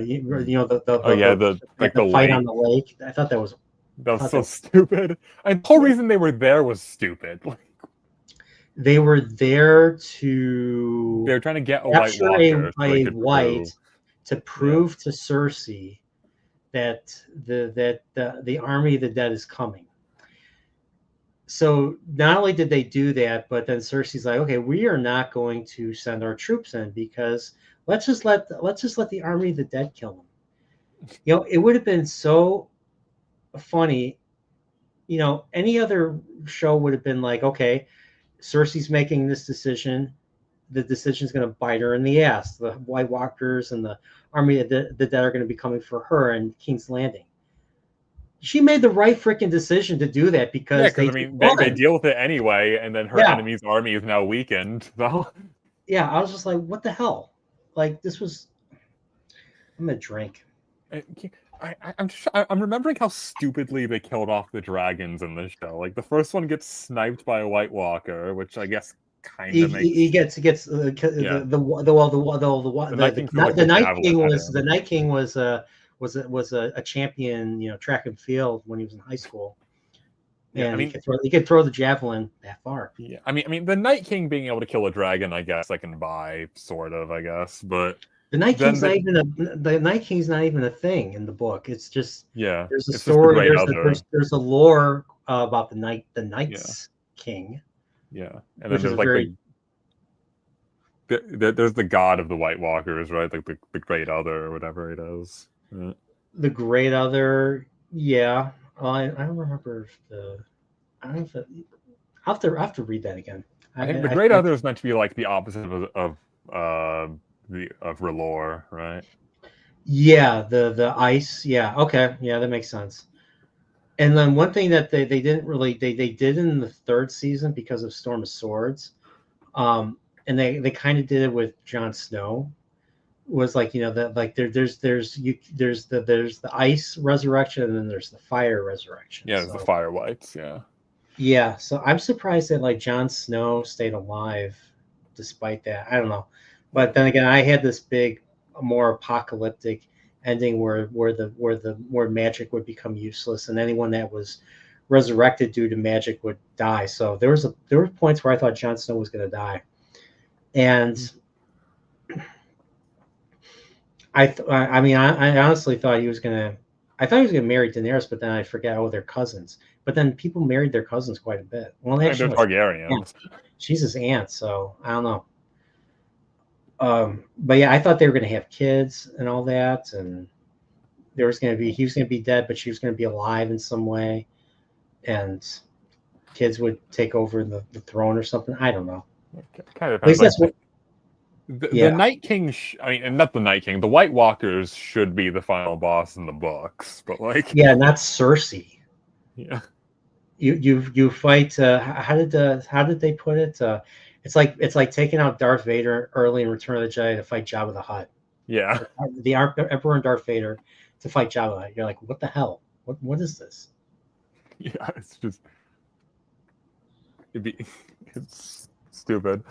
It'd be like taking out Voldemort and then going to fight, I don't know, freaking Draco's dad. Dolores Umbridge. Well, I mean, I could get behind that though. I could get behind. I mean, she is a different kind of evil. Like I despise.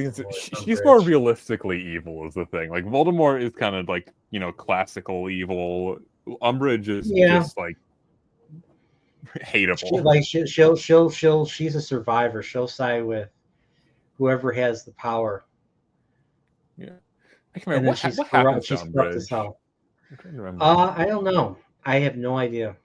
But I think she joins like the bad guys at the end. Yeah, like they take over the ministry. So everyone that was, you know, even the guys that kind of took over the ministry, you know, who are more, you know, security focused. They got outmaneuvered by Voldemort and got assassinated. Yeah, but I think Dolores Umbridge joins them, and she sees them as they infiltrate the ministry. I think in Deathly Hallows. Yeah. It says, I looked it up. It says she gets sent to Azkaban. So she gets tormented by Dementors. Or she'll be the one tormenting the Dementors, you know. Yeah, you're not wrong there. Yeah. I liked the actress that they got for Umbridge in the movie, because I think she perfectly captures Really good. that character really well. Like I even in the movie I hated that character so The much. thing is that Dementors are kind of like Drakkar.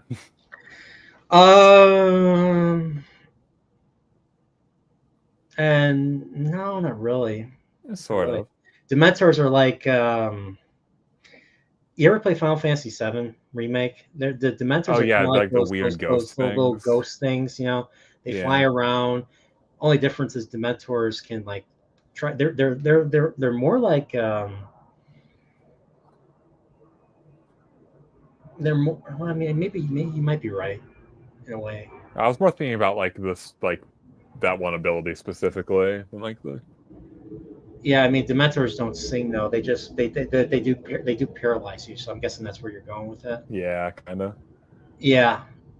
Whereas, but the thing is, the drag car are more like sirens. Yeah. They have this pleasant sound, and you get drugged and you can't move at all. Whereas Dementor fills you with fear, and you're like, I can't do anything. I'm so scared. You know, like that. Yeah. So, and then Expecto Patronum, Expecto Patronum. Why is it working? Expecto Patronum. Oh, there it is. Light. Hey, it's a stag. Hey, when they just introduced time traveling. That was the other Gary.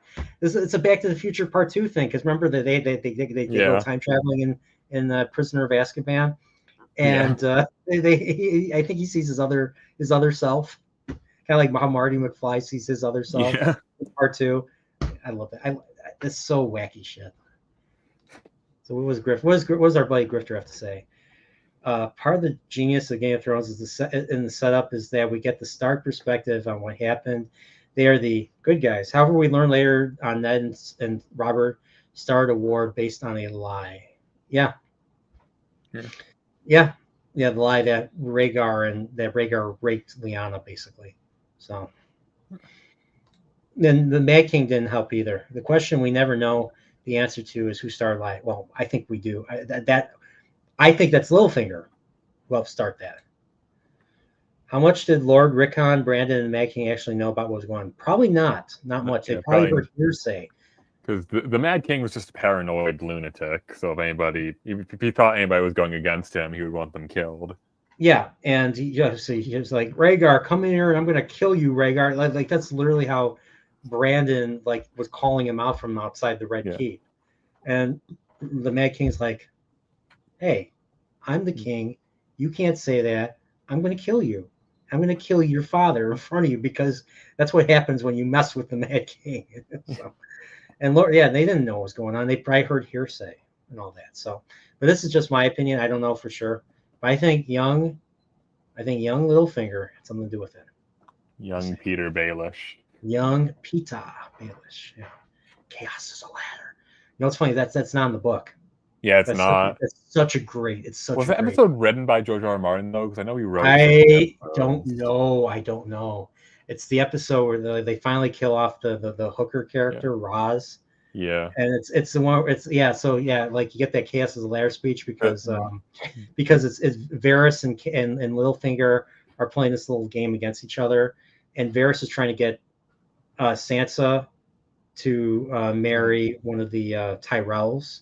Yeah. And instead, I think Littlefinger gets rid of I forget what Littlefinger does, but he gets rid of one of the other characters.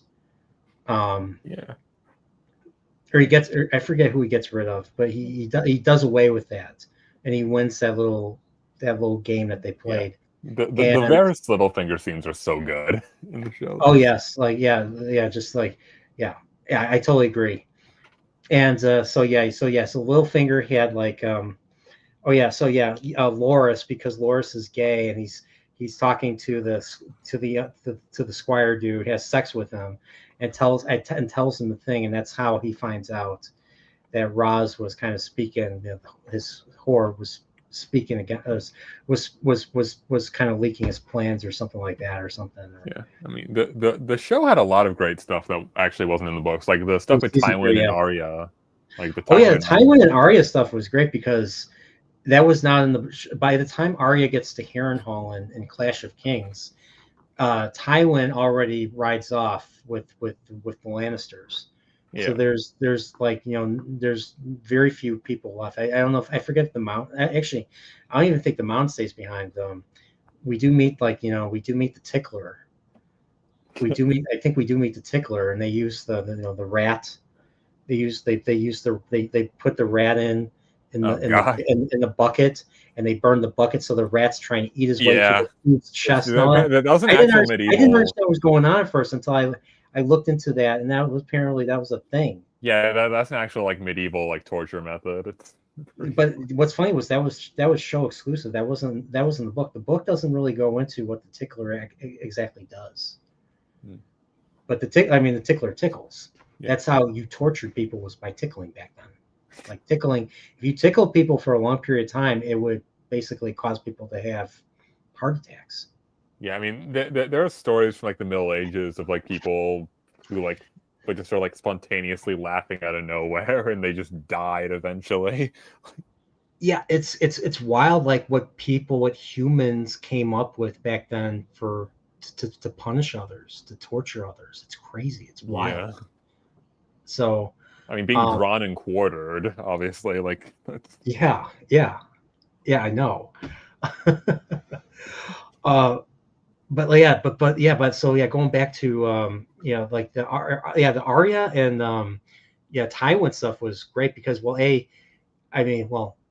Maisie Williams is an okay actress, but I think it's really Charles Dance that really steals the show. He is one of the great. His character, Tywin's one of the greatest characters. He's probably the greatest character in the show. Yeah, I'd say like when you factor in the later seasons, Tywin's the best character in the show. Oh yeah, because of how stupid the other characters are and how stupidly written they are, you miss Tywin. Yeah, it's like Tywin, Ned, and Rob are like the only characters that get away without being destroyed because they die before the show goes bad. So early, yeah. You find out how much of a piece of crap Robert is. King Robert. Oh, you mean Rob, his son. Well, I meant both Rob and Robert. King of the North, Rob. Okay, I thought you were talking about Robert Baratheon for a second. I was talking about them both. They're both great characters. Yeah, Robert wasn't a good guy though. He was pretty bad. And he allowed all the stuff. Though. Well, yeah, I mean, especially you have Mark Addy playing, Robert Baratheon. Stop all this! Get this thing started before I piss myself. He was very. You say that again, I will honor you another time. Like smacks Cersei. Yeah. Oh man. Oh, I remember that. That was brutal. That was pretty brutal. He does it in front of Ned. Ned's looking at him, like, "Why are you hitting your wife, bro?" Or like there's like the part where like when Gregor and Sandor start fighting at the tournament, and he's kind of just watching for a few seconds. So I turn on. So this is how you want to hear how I discovered Game of Thrones. I'm living in Central Illinois. I'm working in Peoria, and I'm playing. So this is 2012. I mean, it was this winter of 2012. I'm still playing through Skyrim. I got Skyrim when it came out that November.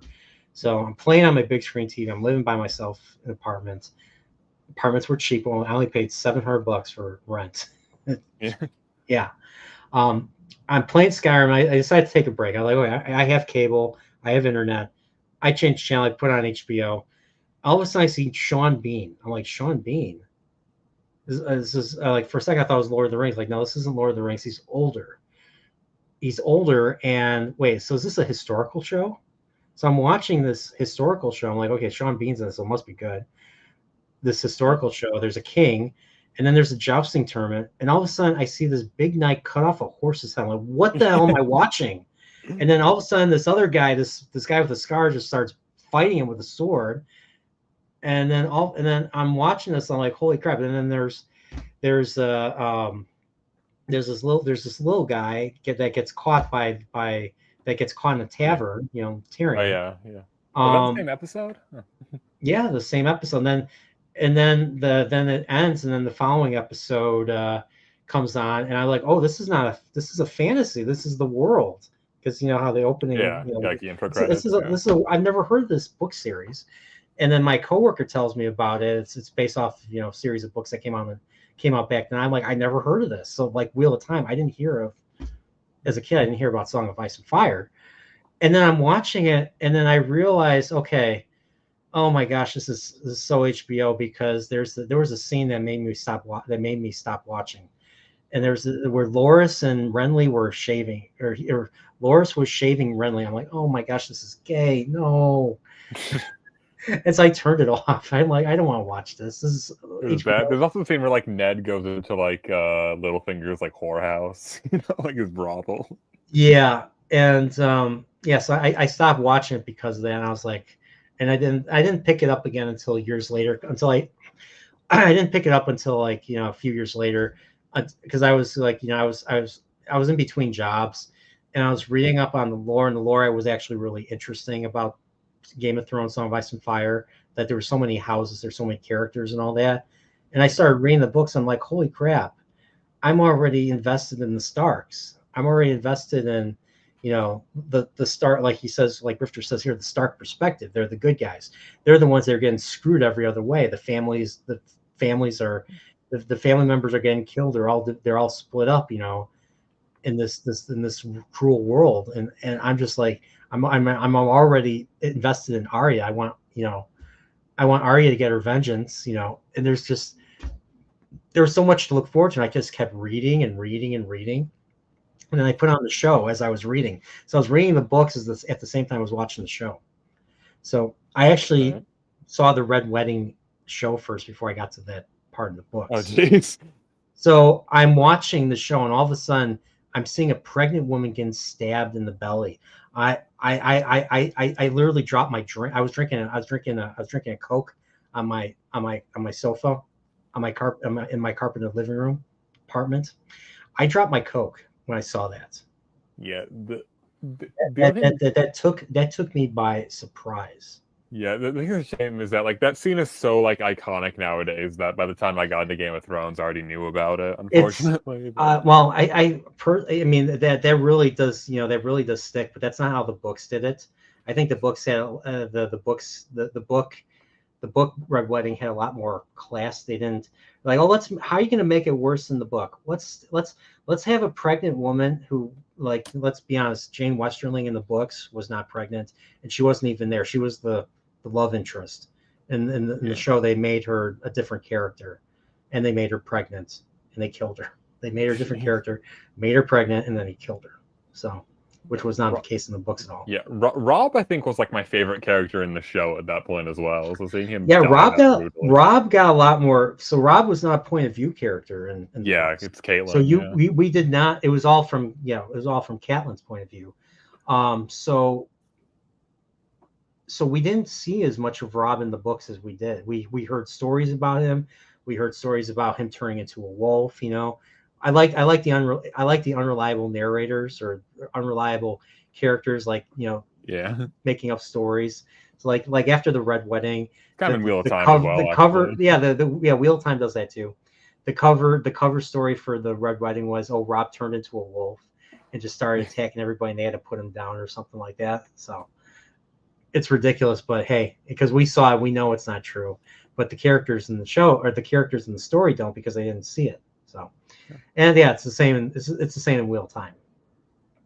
So, but yeah. So like in either world, you have like Rand thinking that fades are like 20 feet tall. And like and that's why I've gotten so that's why like a lot of the slow burn Wheel of Time's been more disappointing, because I'm expecting Song of Ice and Fire level pacing, despite the fact that the Wheel of Time's a 14-book series.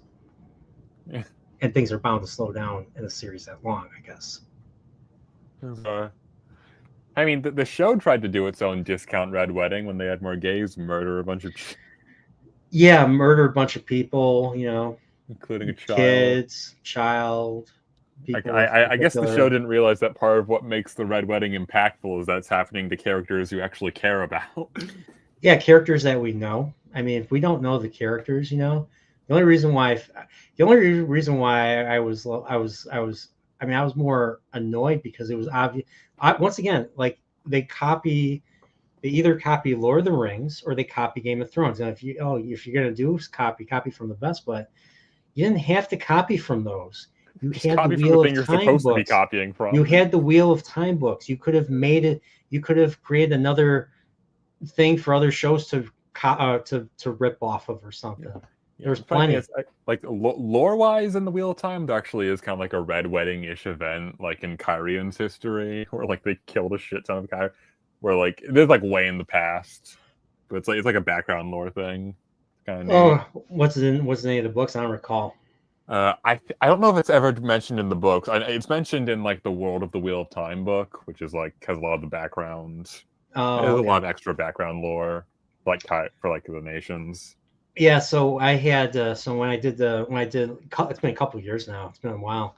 But when I had Steve was the one that was making my thumbnails for especially the early ones. He made a thumbnail for some of the chapters. I think it was from the Kyrian chapters of the Great Hunt, where we learned about the game of houses for the first time.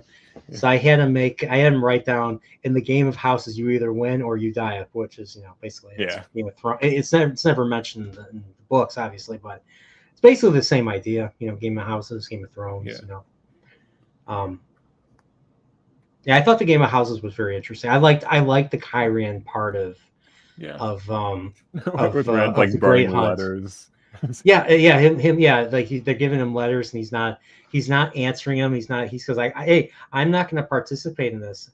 And what's weird is he is participating. He just doesn't know it because that's part of the game. Yeah, because they all think he's doing like 5D chess. And yeah. So what? Okay, so he's not engaging with us. What is he up to then?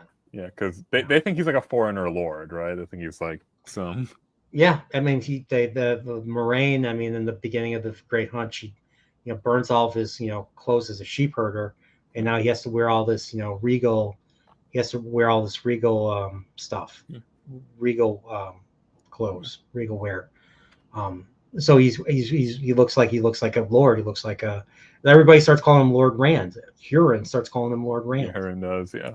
I mean, and that's kind of why he kind of takes up. That's what causes him to kind of take up the leadership when they're when they transport to that other world. Yeah, the mirror world. Yeah. Yeah, I was kind of disappointed that they didn't do that again. Go to another alternate world or something. Yeah, that would have been neat. I'm honestly, I'm not that impressed with Teleron Riyadh. I don't care as much about it. I know that started in book 3, and then that's become the thing. The dream world is the world that supersedes, I guess, all the other worlds, alternate worlds out there or something. Yeah, Teleron Riyadh's definitely more important. I'll say I think that some of the stuff in the Sanderson books with Teleron Riyadh's very interesting. Actually, he introduces some new mechanics, which are.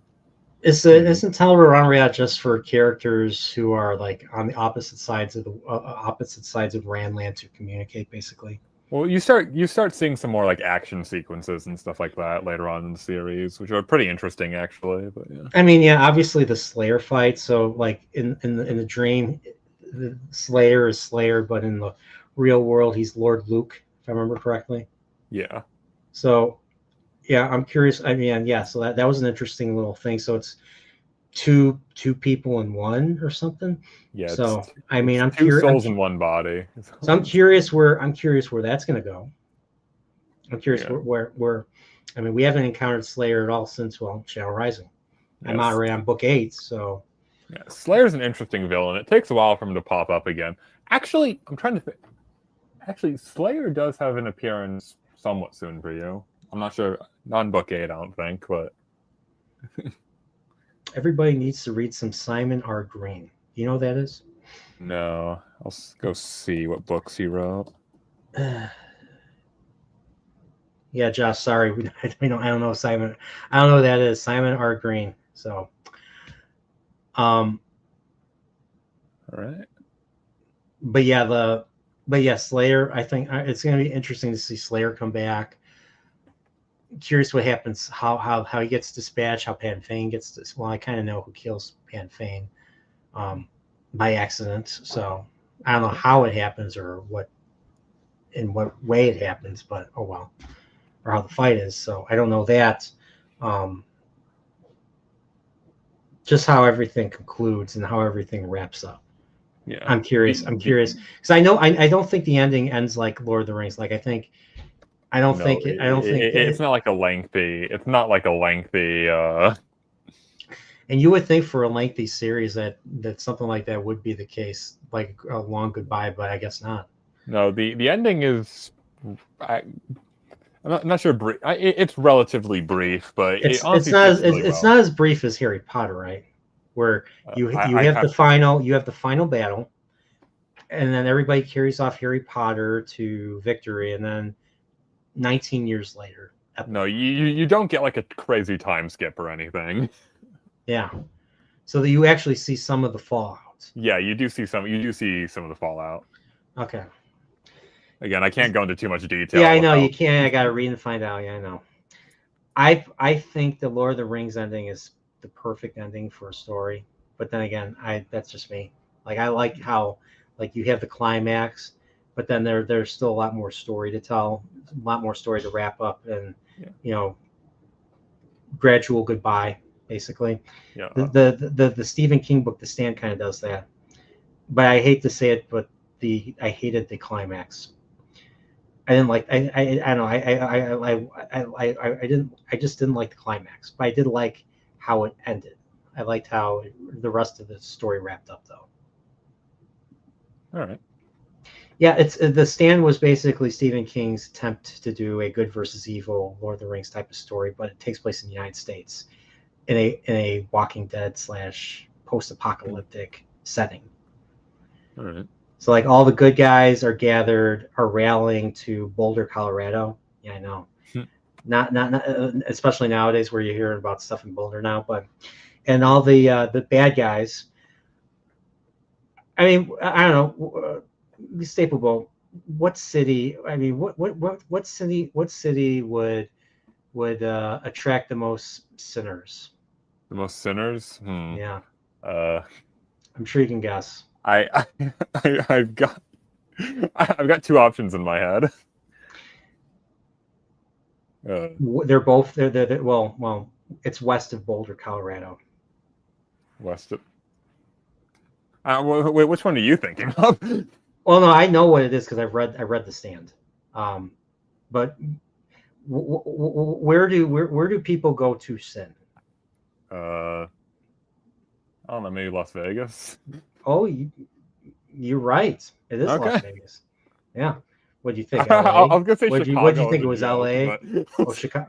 Well, Chicago. I mean, as a Chicagoan, who gaslights everybody all the time. No, I'm kidding. I could totally see that. Most cities are like that nowadays, but I mean, no, Las Vegas because of gambling and because of the fact that it was started by organized criminals and yeah, that's fine. And all it's basically a haven of vice. Yeah, kind of. You get to gamble, you have all the sex you want, and yeah, and then people get killed, because it's run by gangsters, well, at least back in the day it was. There's a lot of bodies. Well. So there's a lot of bodies, buried in the desert somewhere, Yes. But yeah, Las Vegas. But yeah, it's a thick book. Stand is a thick book. I think it's the longest Stephen King book. After I think I heard that. Yeah. But yeah, I liked it. It's got high stakes. There's a point where I'm like, no, not him. What happened? Oh my gosh! And like and the bad guy is a character that's prevalent in other Stephen King works. Yeah, because don't all of his works take place like the same universe, the same multiverse, or something? Yeah, there's a multiverse, and the Dark Tower, his Dark Tower series, kind of supposed to connect everything. So connect, the world of it to the world of The Stand, to the world of The Shining. Yeah, because isn't Pennywise like an eldritch horror or something? Oh, I forgot. Yeah, so Pennywise is an ancient villain. There's in the third Dark Tower book, they come across a house demon, which is basically the same type of demon that runs the Overlook Hotel in The Shining. So yeah, there's a whole bunch of Heck, he I don't know if you know, he wrote a fairy tale. He wrote a fantasy called it's called The Eyes of the Dragon. Oh, And the villain of the Stand and the Dark Man in the first Dark Tower book is the main villain in that. Basically, guy he's like a Jafar-like character, advisor right. that poisons the heir of one of the younger brother, and the younger brother usurps the throne, throws the older brother in prison. The older brother's the hero, and it's that type of story and all that. So Right. fairy tale. That's interesting. Yeah. What else did I read? I read Carrie. I read some of the more popular stuff. Salem's Lot's another one. I think the scariest book I've ever read that he wrote was Salem's Lot. It's scarier than It. It's scarier than Carrie. It's scarier than Shining. Those are more character thrillers. Yeah. The Salem's Lot is pure horror. It's terrifying. It's scary. Yeah. Like you're the point of view of a character who's being stalked by something that they don't know what it is. And of course, Salem's Lot's about vampires. Yeah. In this small town in Maine. Isn't the Shining book like pretty different from the movie? Yeah, the Shining book is about Stephen King's struggle with alcoholism, and Jack Torrance is basically Stephen King's, Stephen King in his struggle, and doesn't Jack like sacrifice himself at the end of the book or something? Yeah. So you ever see they made a movie? The miniseries. Doctor. You ever see the movie Doctor Sleep?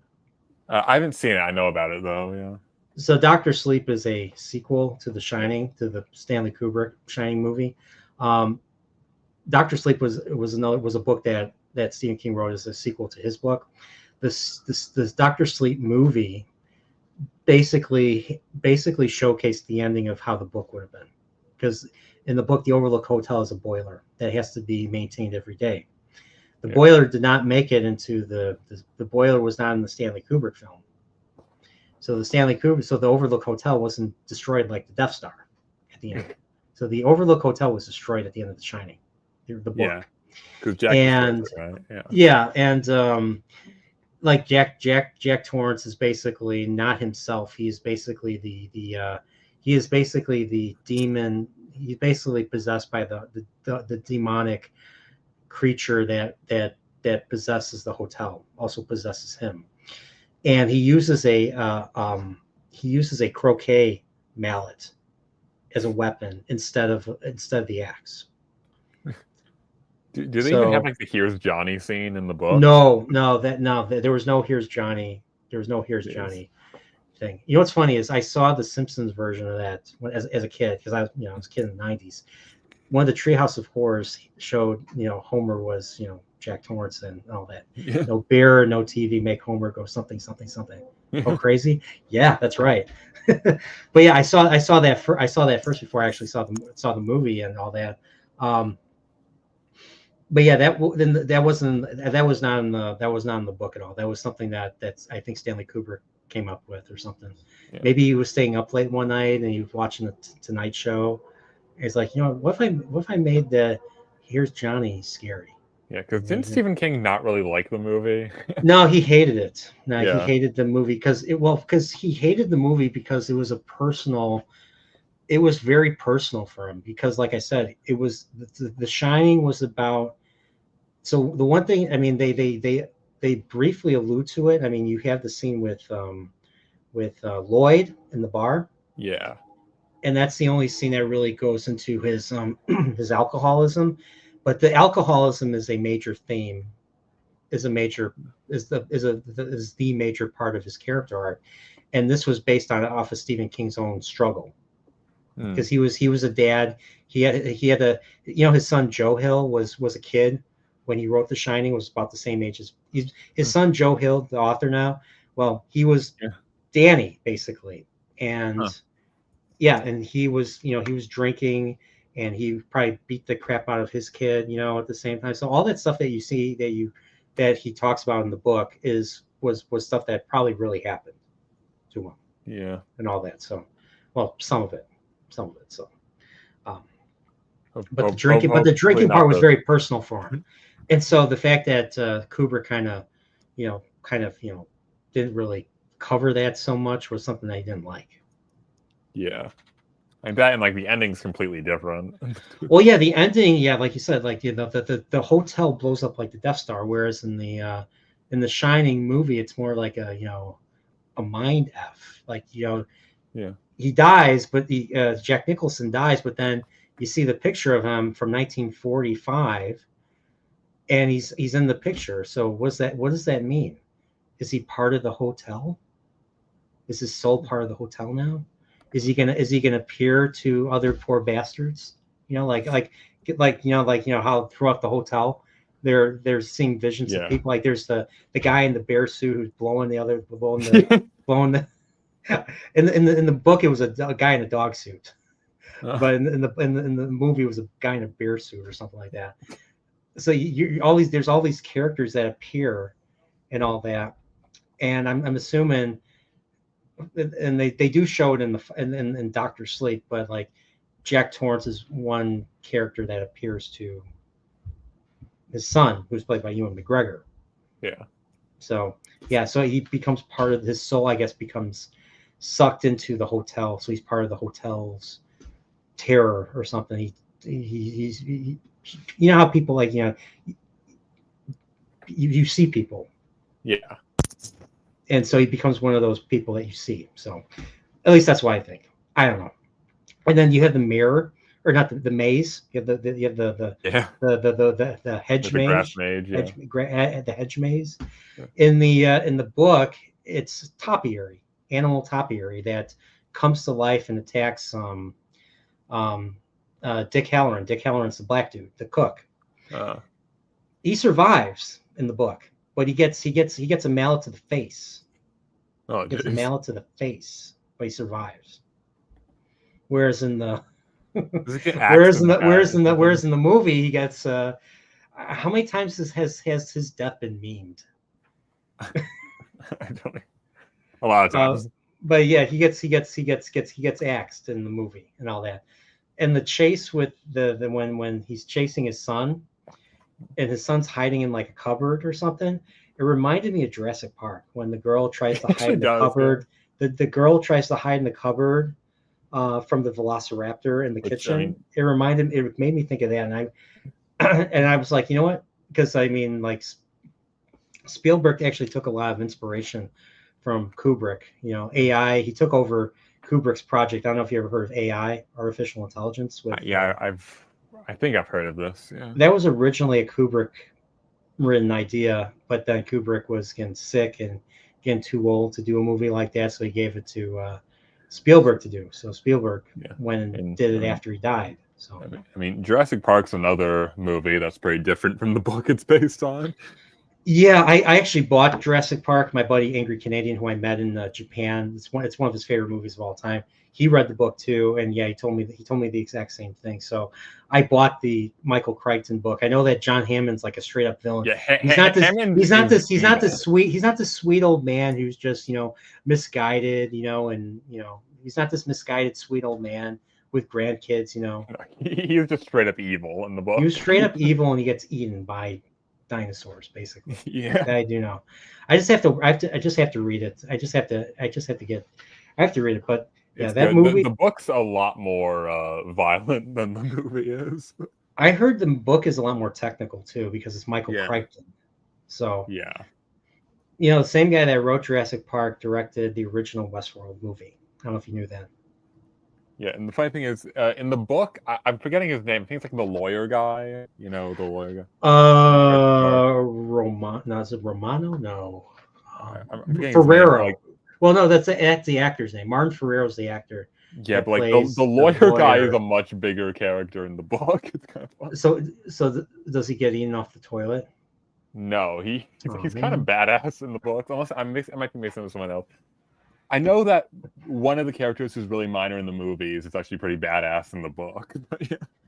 Okay, it's not the Aussie hunter. No, the Australian hunter guy. It might be him. I'm trying to remember. I don't think it's him. I know. I'm pretty sure his death is actually pretty similar. Clever girl. Yeah, I'm pretty sure. Clever girl. Yeah. Yeah, I'm pretty sure it's the lawyer guy is actually like a badass in the book. So he doesn't hang out with the kids and then runs away when the Tyrannosaurus Rex comes out. No, I don't Where think does he so. where does he think he's going? When you gotta go, you gotta go. Jeff Goldblum. How's Malcolm in the book? Dr. Malcolm, does he go way further into his chaos theory? Yeah, Jeff Goldblum's character. Yeah, he's definitely a bit more gray in the books. He's less likable. Oh, okay, all right.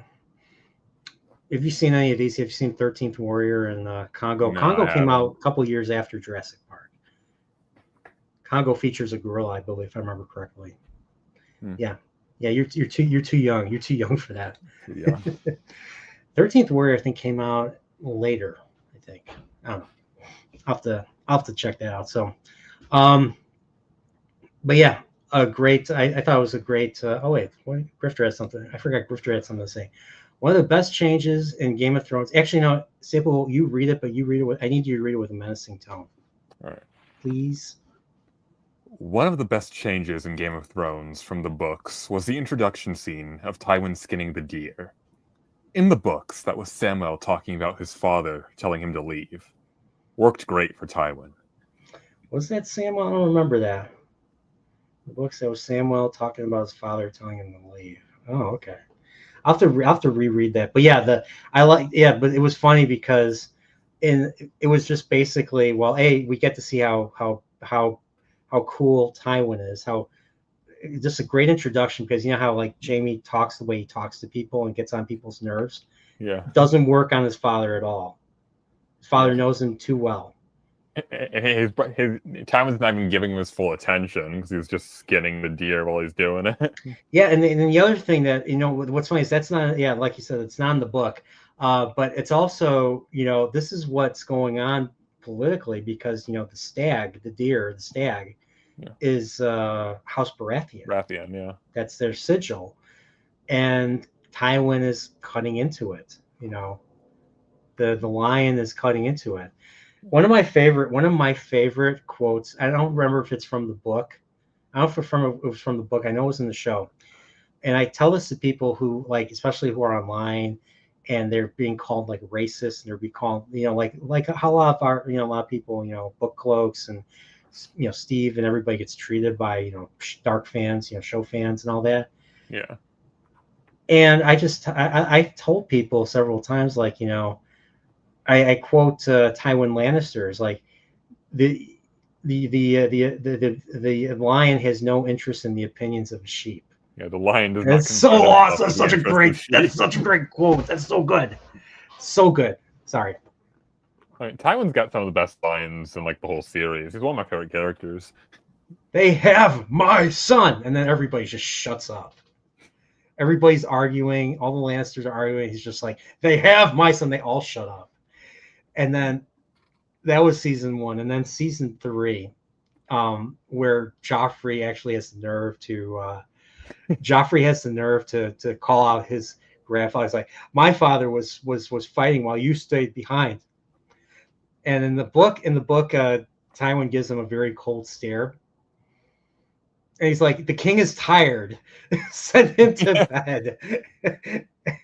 And then Cersei's like, Joffrey, please apologize to your grandfather. It's kind of funny because, like, even though Joffrey's technically the king, everybody besides Joffrey knows that Tywin's in charge.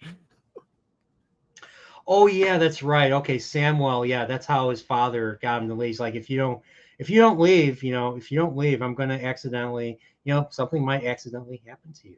If I remember correctly. Yeah. Jeez. Yeah, I remember that.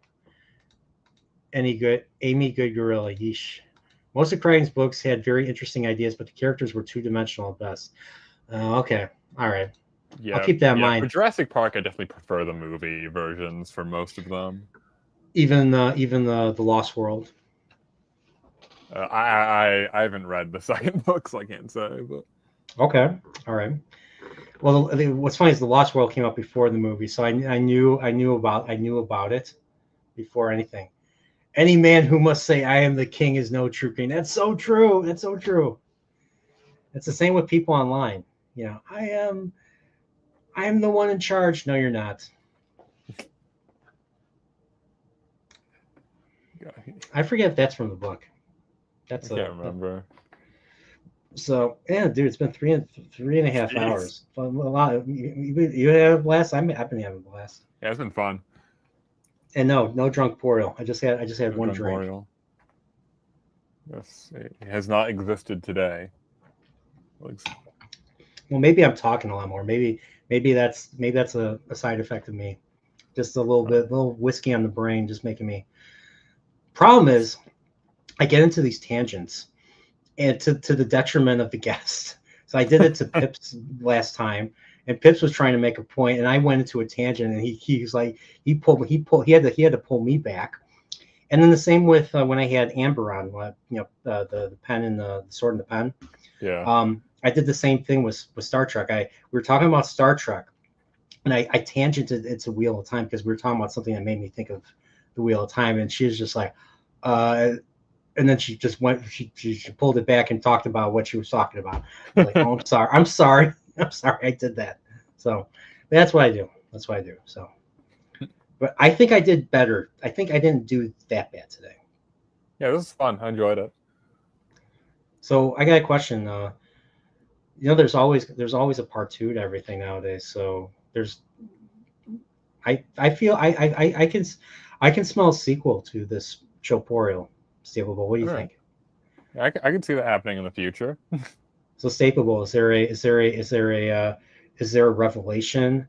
Is there something I don't know that you're going to tell me that's going to carry us into the next stream? Like, are you my father's brother's, innkeeper's cousin's former roommate? But what does it make us? Absolutely nothing. Absolutely nothing. So, but yeah, we should definitely talk Chillporeal, Staplebow's Revenge. Wrath of Staplebow, you can call it that.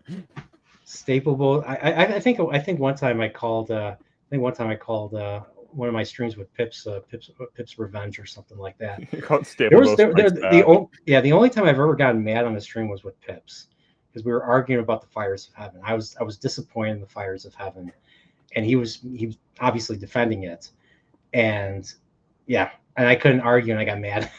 And I raised my voice to poor Pips and all that. So yeah, Staplebow is the motion picture. We gotta get you to watch. So here's one thing that I think would be a great introduction for you into getting into Star Trek. So I would suggest watching a few episodes of the original series. Okay. Episodes like Balance of Terror, Trouble with Tribbles, City on the Edge of Forever, and of course Space Seed. That's the one that features Khan. Watch maybe those 4 episodes, maybe a few more, and then I like the motion picture, but the motion picture is more like 2001 than any type of science fiction film. It's very slow burn, very highbrow, and might be something that might put off a new viewer unless you're a Star Trek fan or a science fiction fan. So I would suggest starting with The Wrath of Khan, because The Wrath of Khan is like the motion picture is the beginning of a series. The Wrath of Khan's like a new beginning in a way, even though it's the second movie. But the movie itself is just it's so good. The second movie, Wrath of Khan, everything is paid off. There's just from visual stuff to stuff that you don't think is important. Everything is important in that movie. And the acting, the villain's acting, Ricardo Montalban as Khan, some of the most unforgettable. You still remember Staplebow.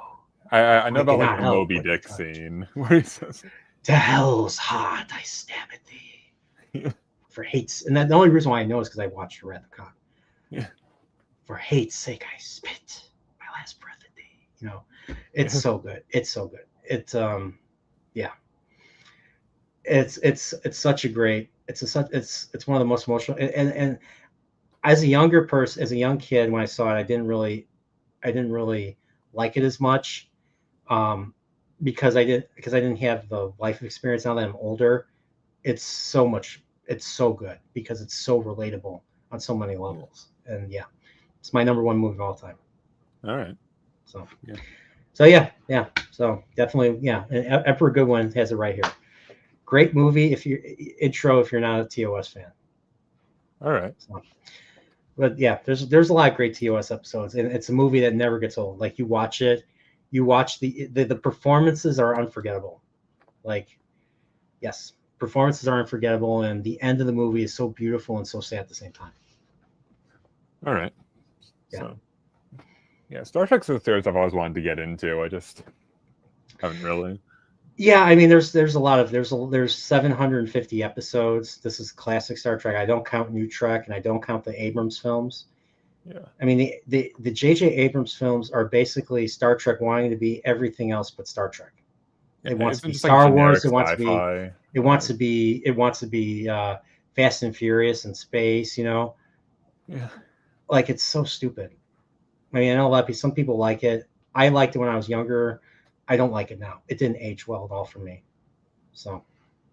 And they did do a prequel. Around the time that they made the prequels, they did do a prequel to the original Star Trek called Enterprise, which takes place in the 22nd century. But I'd say watch that last. After everything. But Deep Space Nine is upper tier. TNG is upper tier. I definitely recommend the first 2 seasons of the original series. There's a few episodes of season 3 I could recommend. If you watch the original show, the show got canceled, but there is a fan show. So I when I was a kid, because I saw the endings of TNG, Deep Space Nine, Voyager, and I asked myself, if the original series had a series finale, what would it be like? And then someone named Vic Mignogna, I don't know if you know who Vic Mignogna is. He does a lot of voice acting work. Yeah, I know. Well, he's a big Star Trek fan, and he created his own fan series called Star Trek Continues. And he actually managed to not only continue the story, but he made a series finale that kind of takes you back to the second pilot, featuring the first pilot featuring Kirk, or the second pilot of the show altogether. That's cool.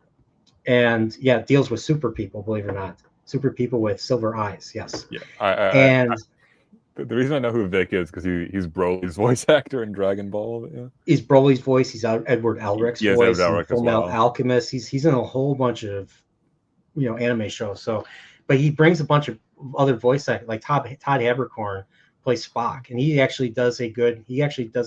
does channel Leonard Nimoy really well compared to the other official actors that they got to play Spock. So, but yeah, I mean, definitely recommend Star Trek Continues if you watch the entire TOS and you're curious how, if you're curious how that series would end and how it transitions into the movie era, into the motion picture.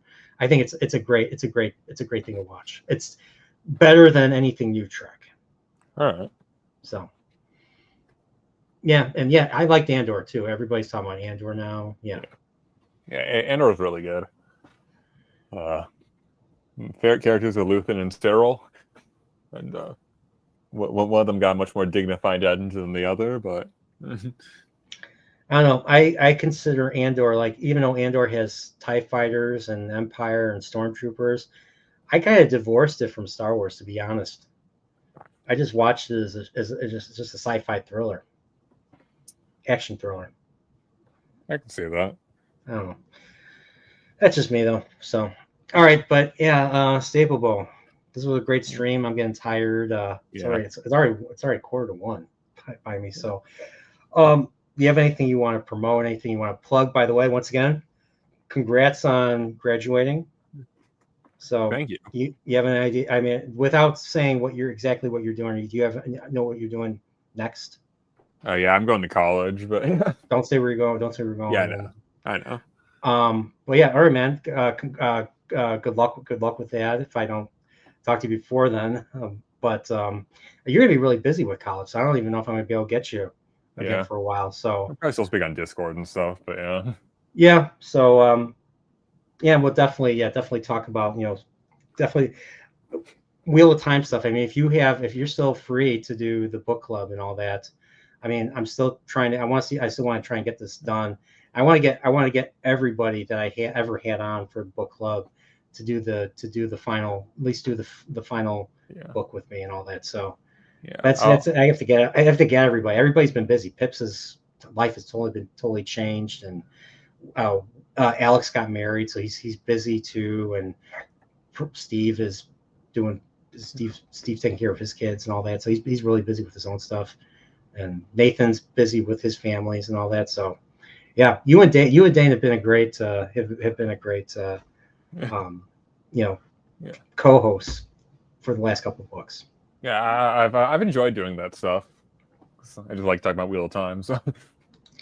Staplebow defeats Chillporeal in the contest of endurance. Well, Staplebow is much younger than me, and he's bigger. Well, I don't know if he's bigger, but he's taller, so he'd probably destroy me. So, yeah. All right, but yeah, it looks like So, yep. Thank you guys for being here. Emperor Goodwin, DJ Ronnie G, Grifter, all you guys that came in later, with Steve, Alex, and Josh, and Fidean, and Salty, and Gray, Wakizashi, DJ Play Nice, Max, Sam 8000, and yeah, Steve himself, Pixcalcus, Trip, Miss Mara Muses. Miss Mara Muses, she's I didn't tell you she's reading the Wheel of Time. Well, no, you do know. Yeah, she's reading the Wheel of Time. She's stuck on Fires of Heaven. On Fires of Heaven. Oh, yeah. So we got through the Shadow Rising. We talked about it when they were showing those episodes. So I don't know. I'll probably do something with her again. Talk about Wheel of Time. So we'll get there. So, all right. So nothing else you want to promote? No, not really. I don't really have. All right. Yeah. So everybody subscribe to Staplebow. He does have a channel. I do have a channel. I've uploaded many Bloodborne clips there, and that's it. Oh, that's right. Oh, are you playing? I was going to ask before you go. What are you currently playing? Are you playing any? Have you played the new Elden Ring? I haven't played the new Elden Ring yet, just because I don't have a whole lot of people to play it with, because it's kind of like co-op. But I think Steve bought the game. I think Steve. Yeah, but we play on he plays on Steam, and I play on PlayStation though, so we're a bit. Oh, okay. Yeah, but the main game I've been playing is the DLC for, I don't know if you've heard of it, the game Lies of P. It's like a Souls-like. Yeah. The DLC for that just came out, so I've been playing that, and it's really fun. So. Okay. All right. Okay. Yeah, I have not been playing a whole lot of games. I mean, I finally I brought my Nintendo Switch. What are your thoughts? I was going to ask you what your thoughts on. I forgot to ask what your thoughts on the Switch 2 were. And Switch 2 were. I mean, I've not gotten one yet. I'm waiting for there to be more games on it currently. Yeah, I'm waiting for Metroid. I'm a Metroid guy. I'm waiting for Metroid Prime 4 to come out, and then I'll probably pick it up. I'll probably pick up the system for that game alone and everything. But yeah, I can wait. I have like so many games. I'm behind on so many games on the Switch and PS5 and heck, even the PS4. Yeah. So I've got way too much stuff stuff. on my I DNF'd Elden Ring. I DNF'd Elden Ring because Elden Ring freaking.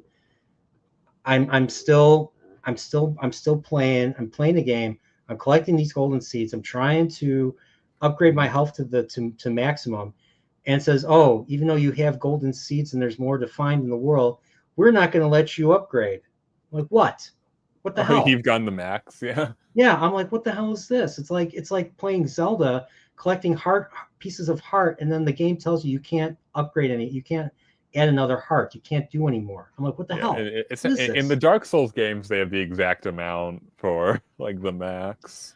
Yeah, Elden Ring. I told my friend about this. My friend's like, oh, it's just so that people don't have to look for everything and they can max. I'm like, it's stupid.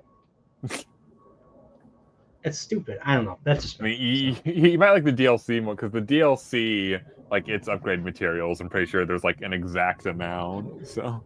Yeah, I finally. It took me a long time, but I finally beat that boss that guards the DLC. Yeah, Moog. Moog is basically Ganon. Ganon in Link to the Past. He looks like a demon. He looks like a pig demon, and he carries a trident. And That's true. He's attacking you. And he was tough. Like I think I died against him more than any other boss. Yeah, he's one of the hardest bosses in the base game. And what's funny is I didn't cheat. I didn't get any. I didn't use any. What do you call it? Summons. I didn't use any summons. I didn't have any Spirit Ashes.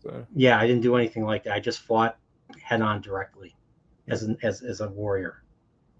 So I had to learn all the moves. I had to learn the moves. I had to learn how to dodge them. Yeah, well, the thing that's tricky with him is that in phase 2, his stuff leaves like the blood. I had to watch how to do that.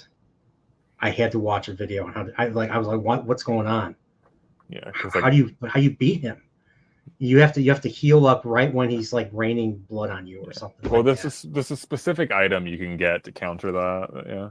Yeah, that's true. So, all right.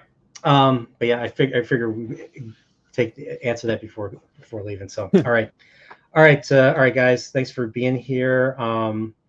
And well, it's never truly over. Chillporeal will continue.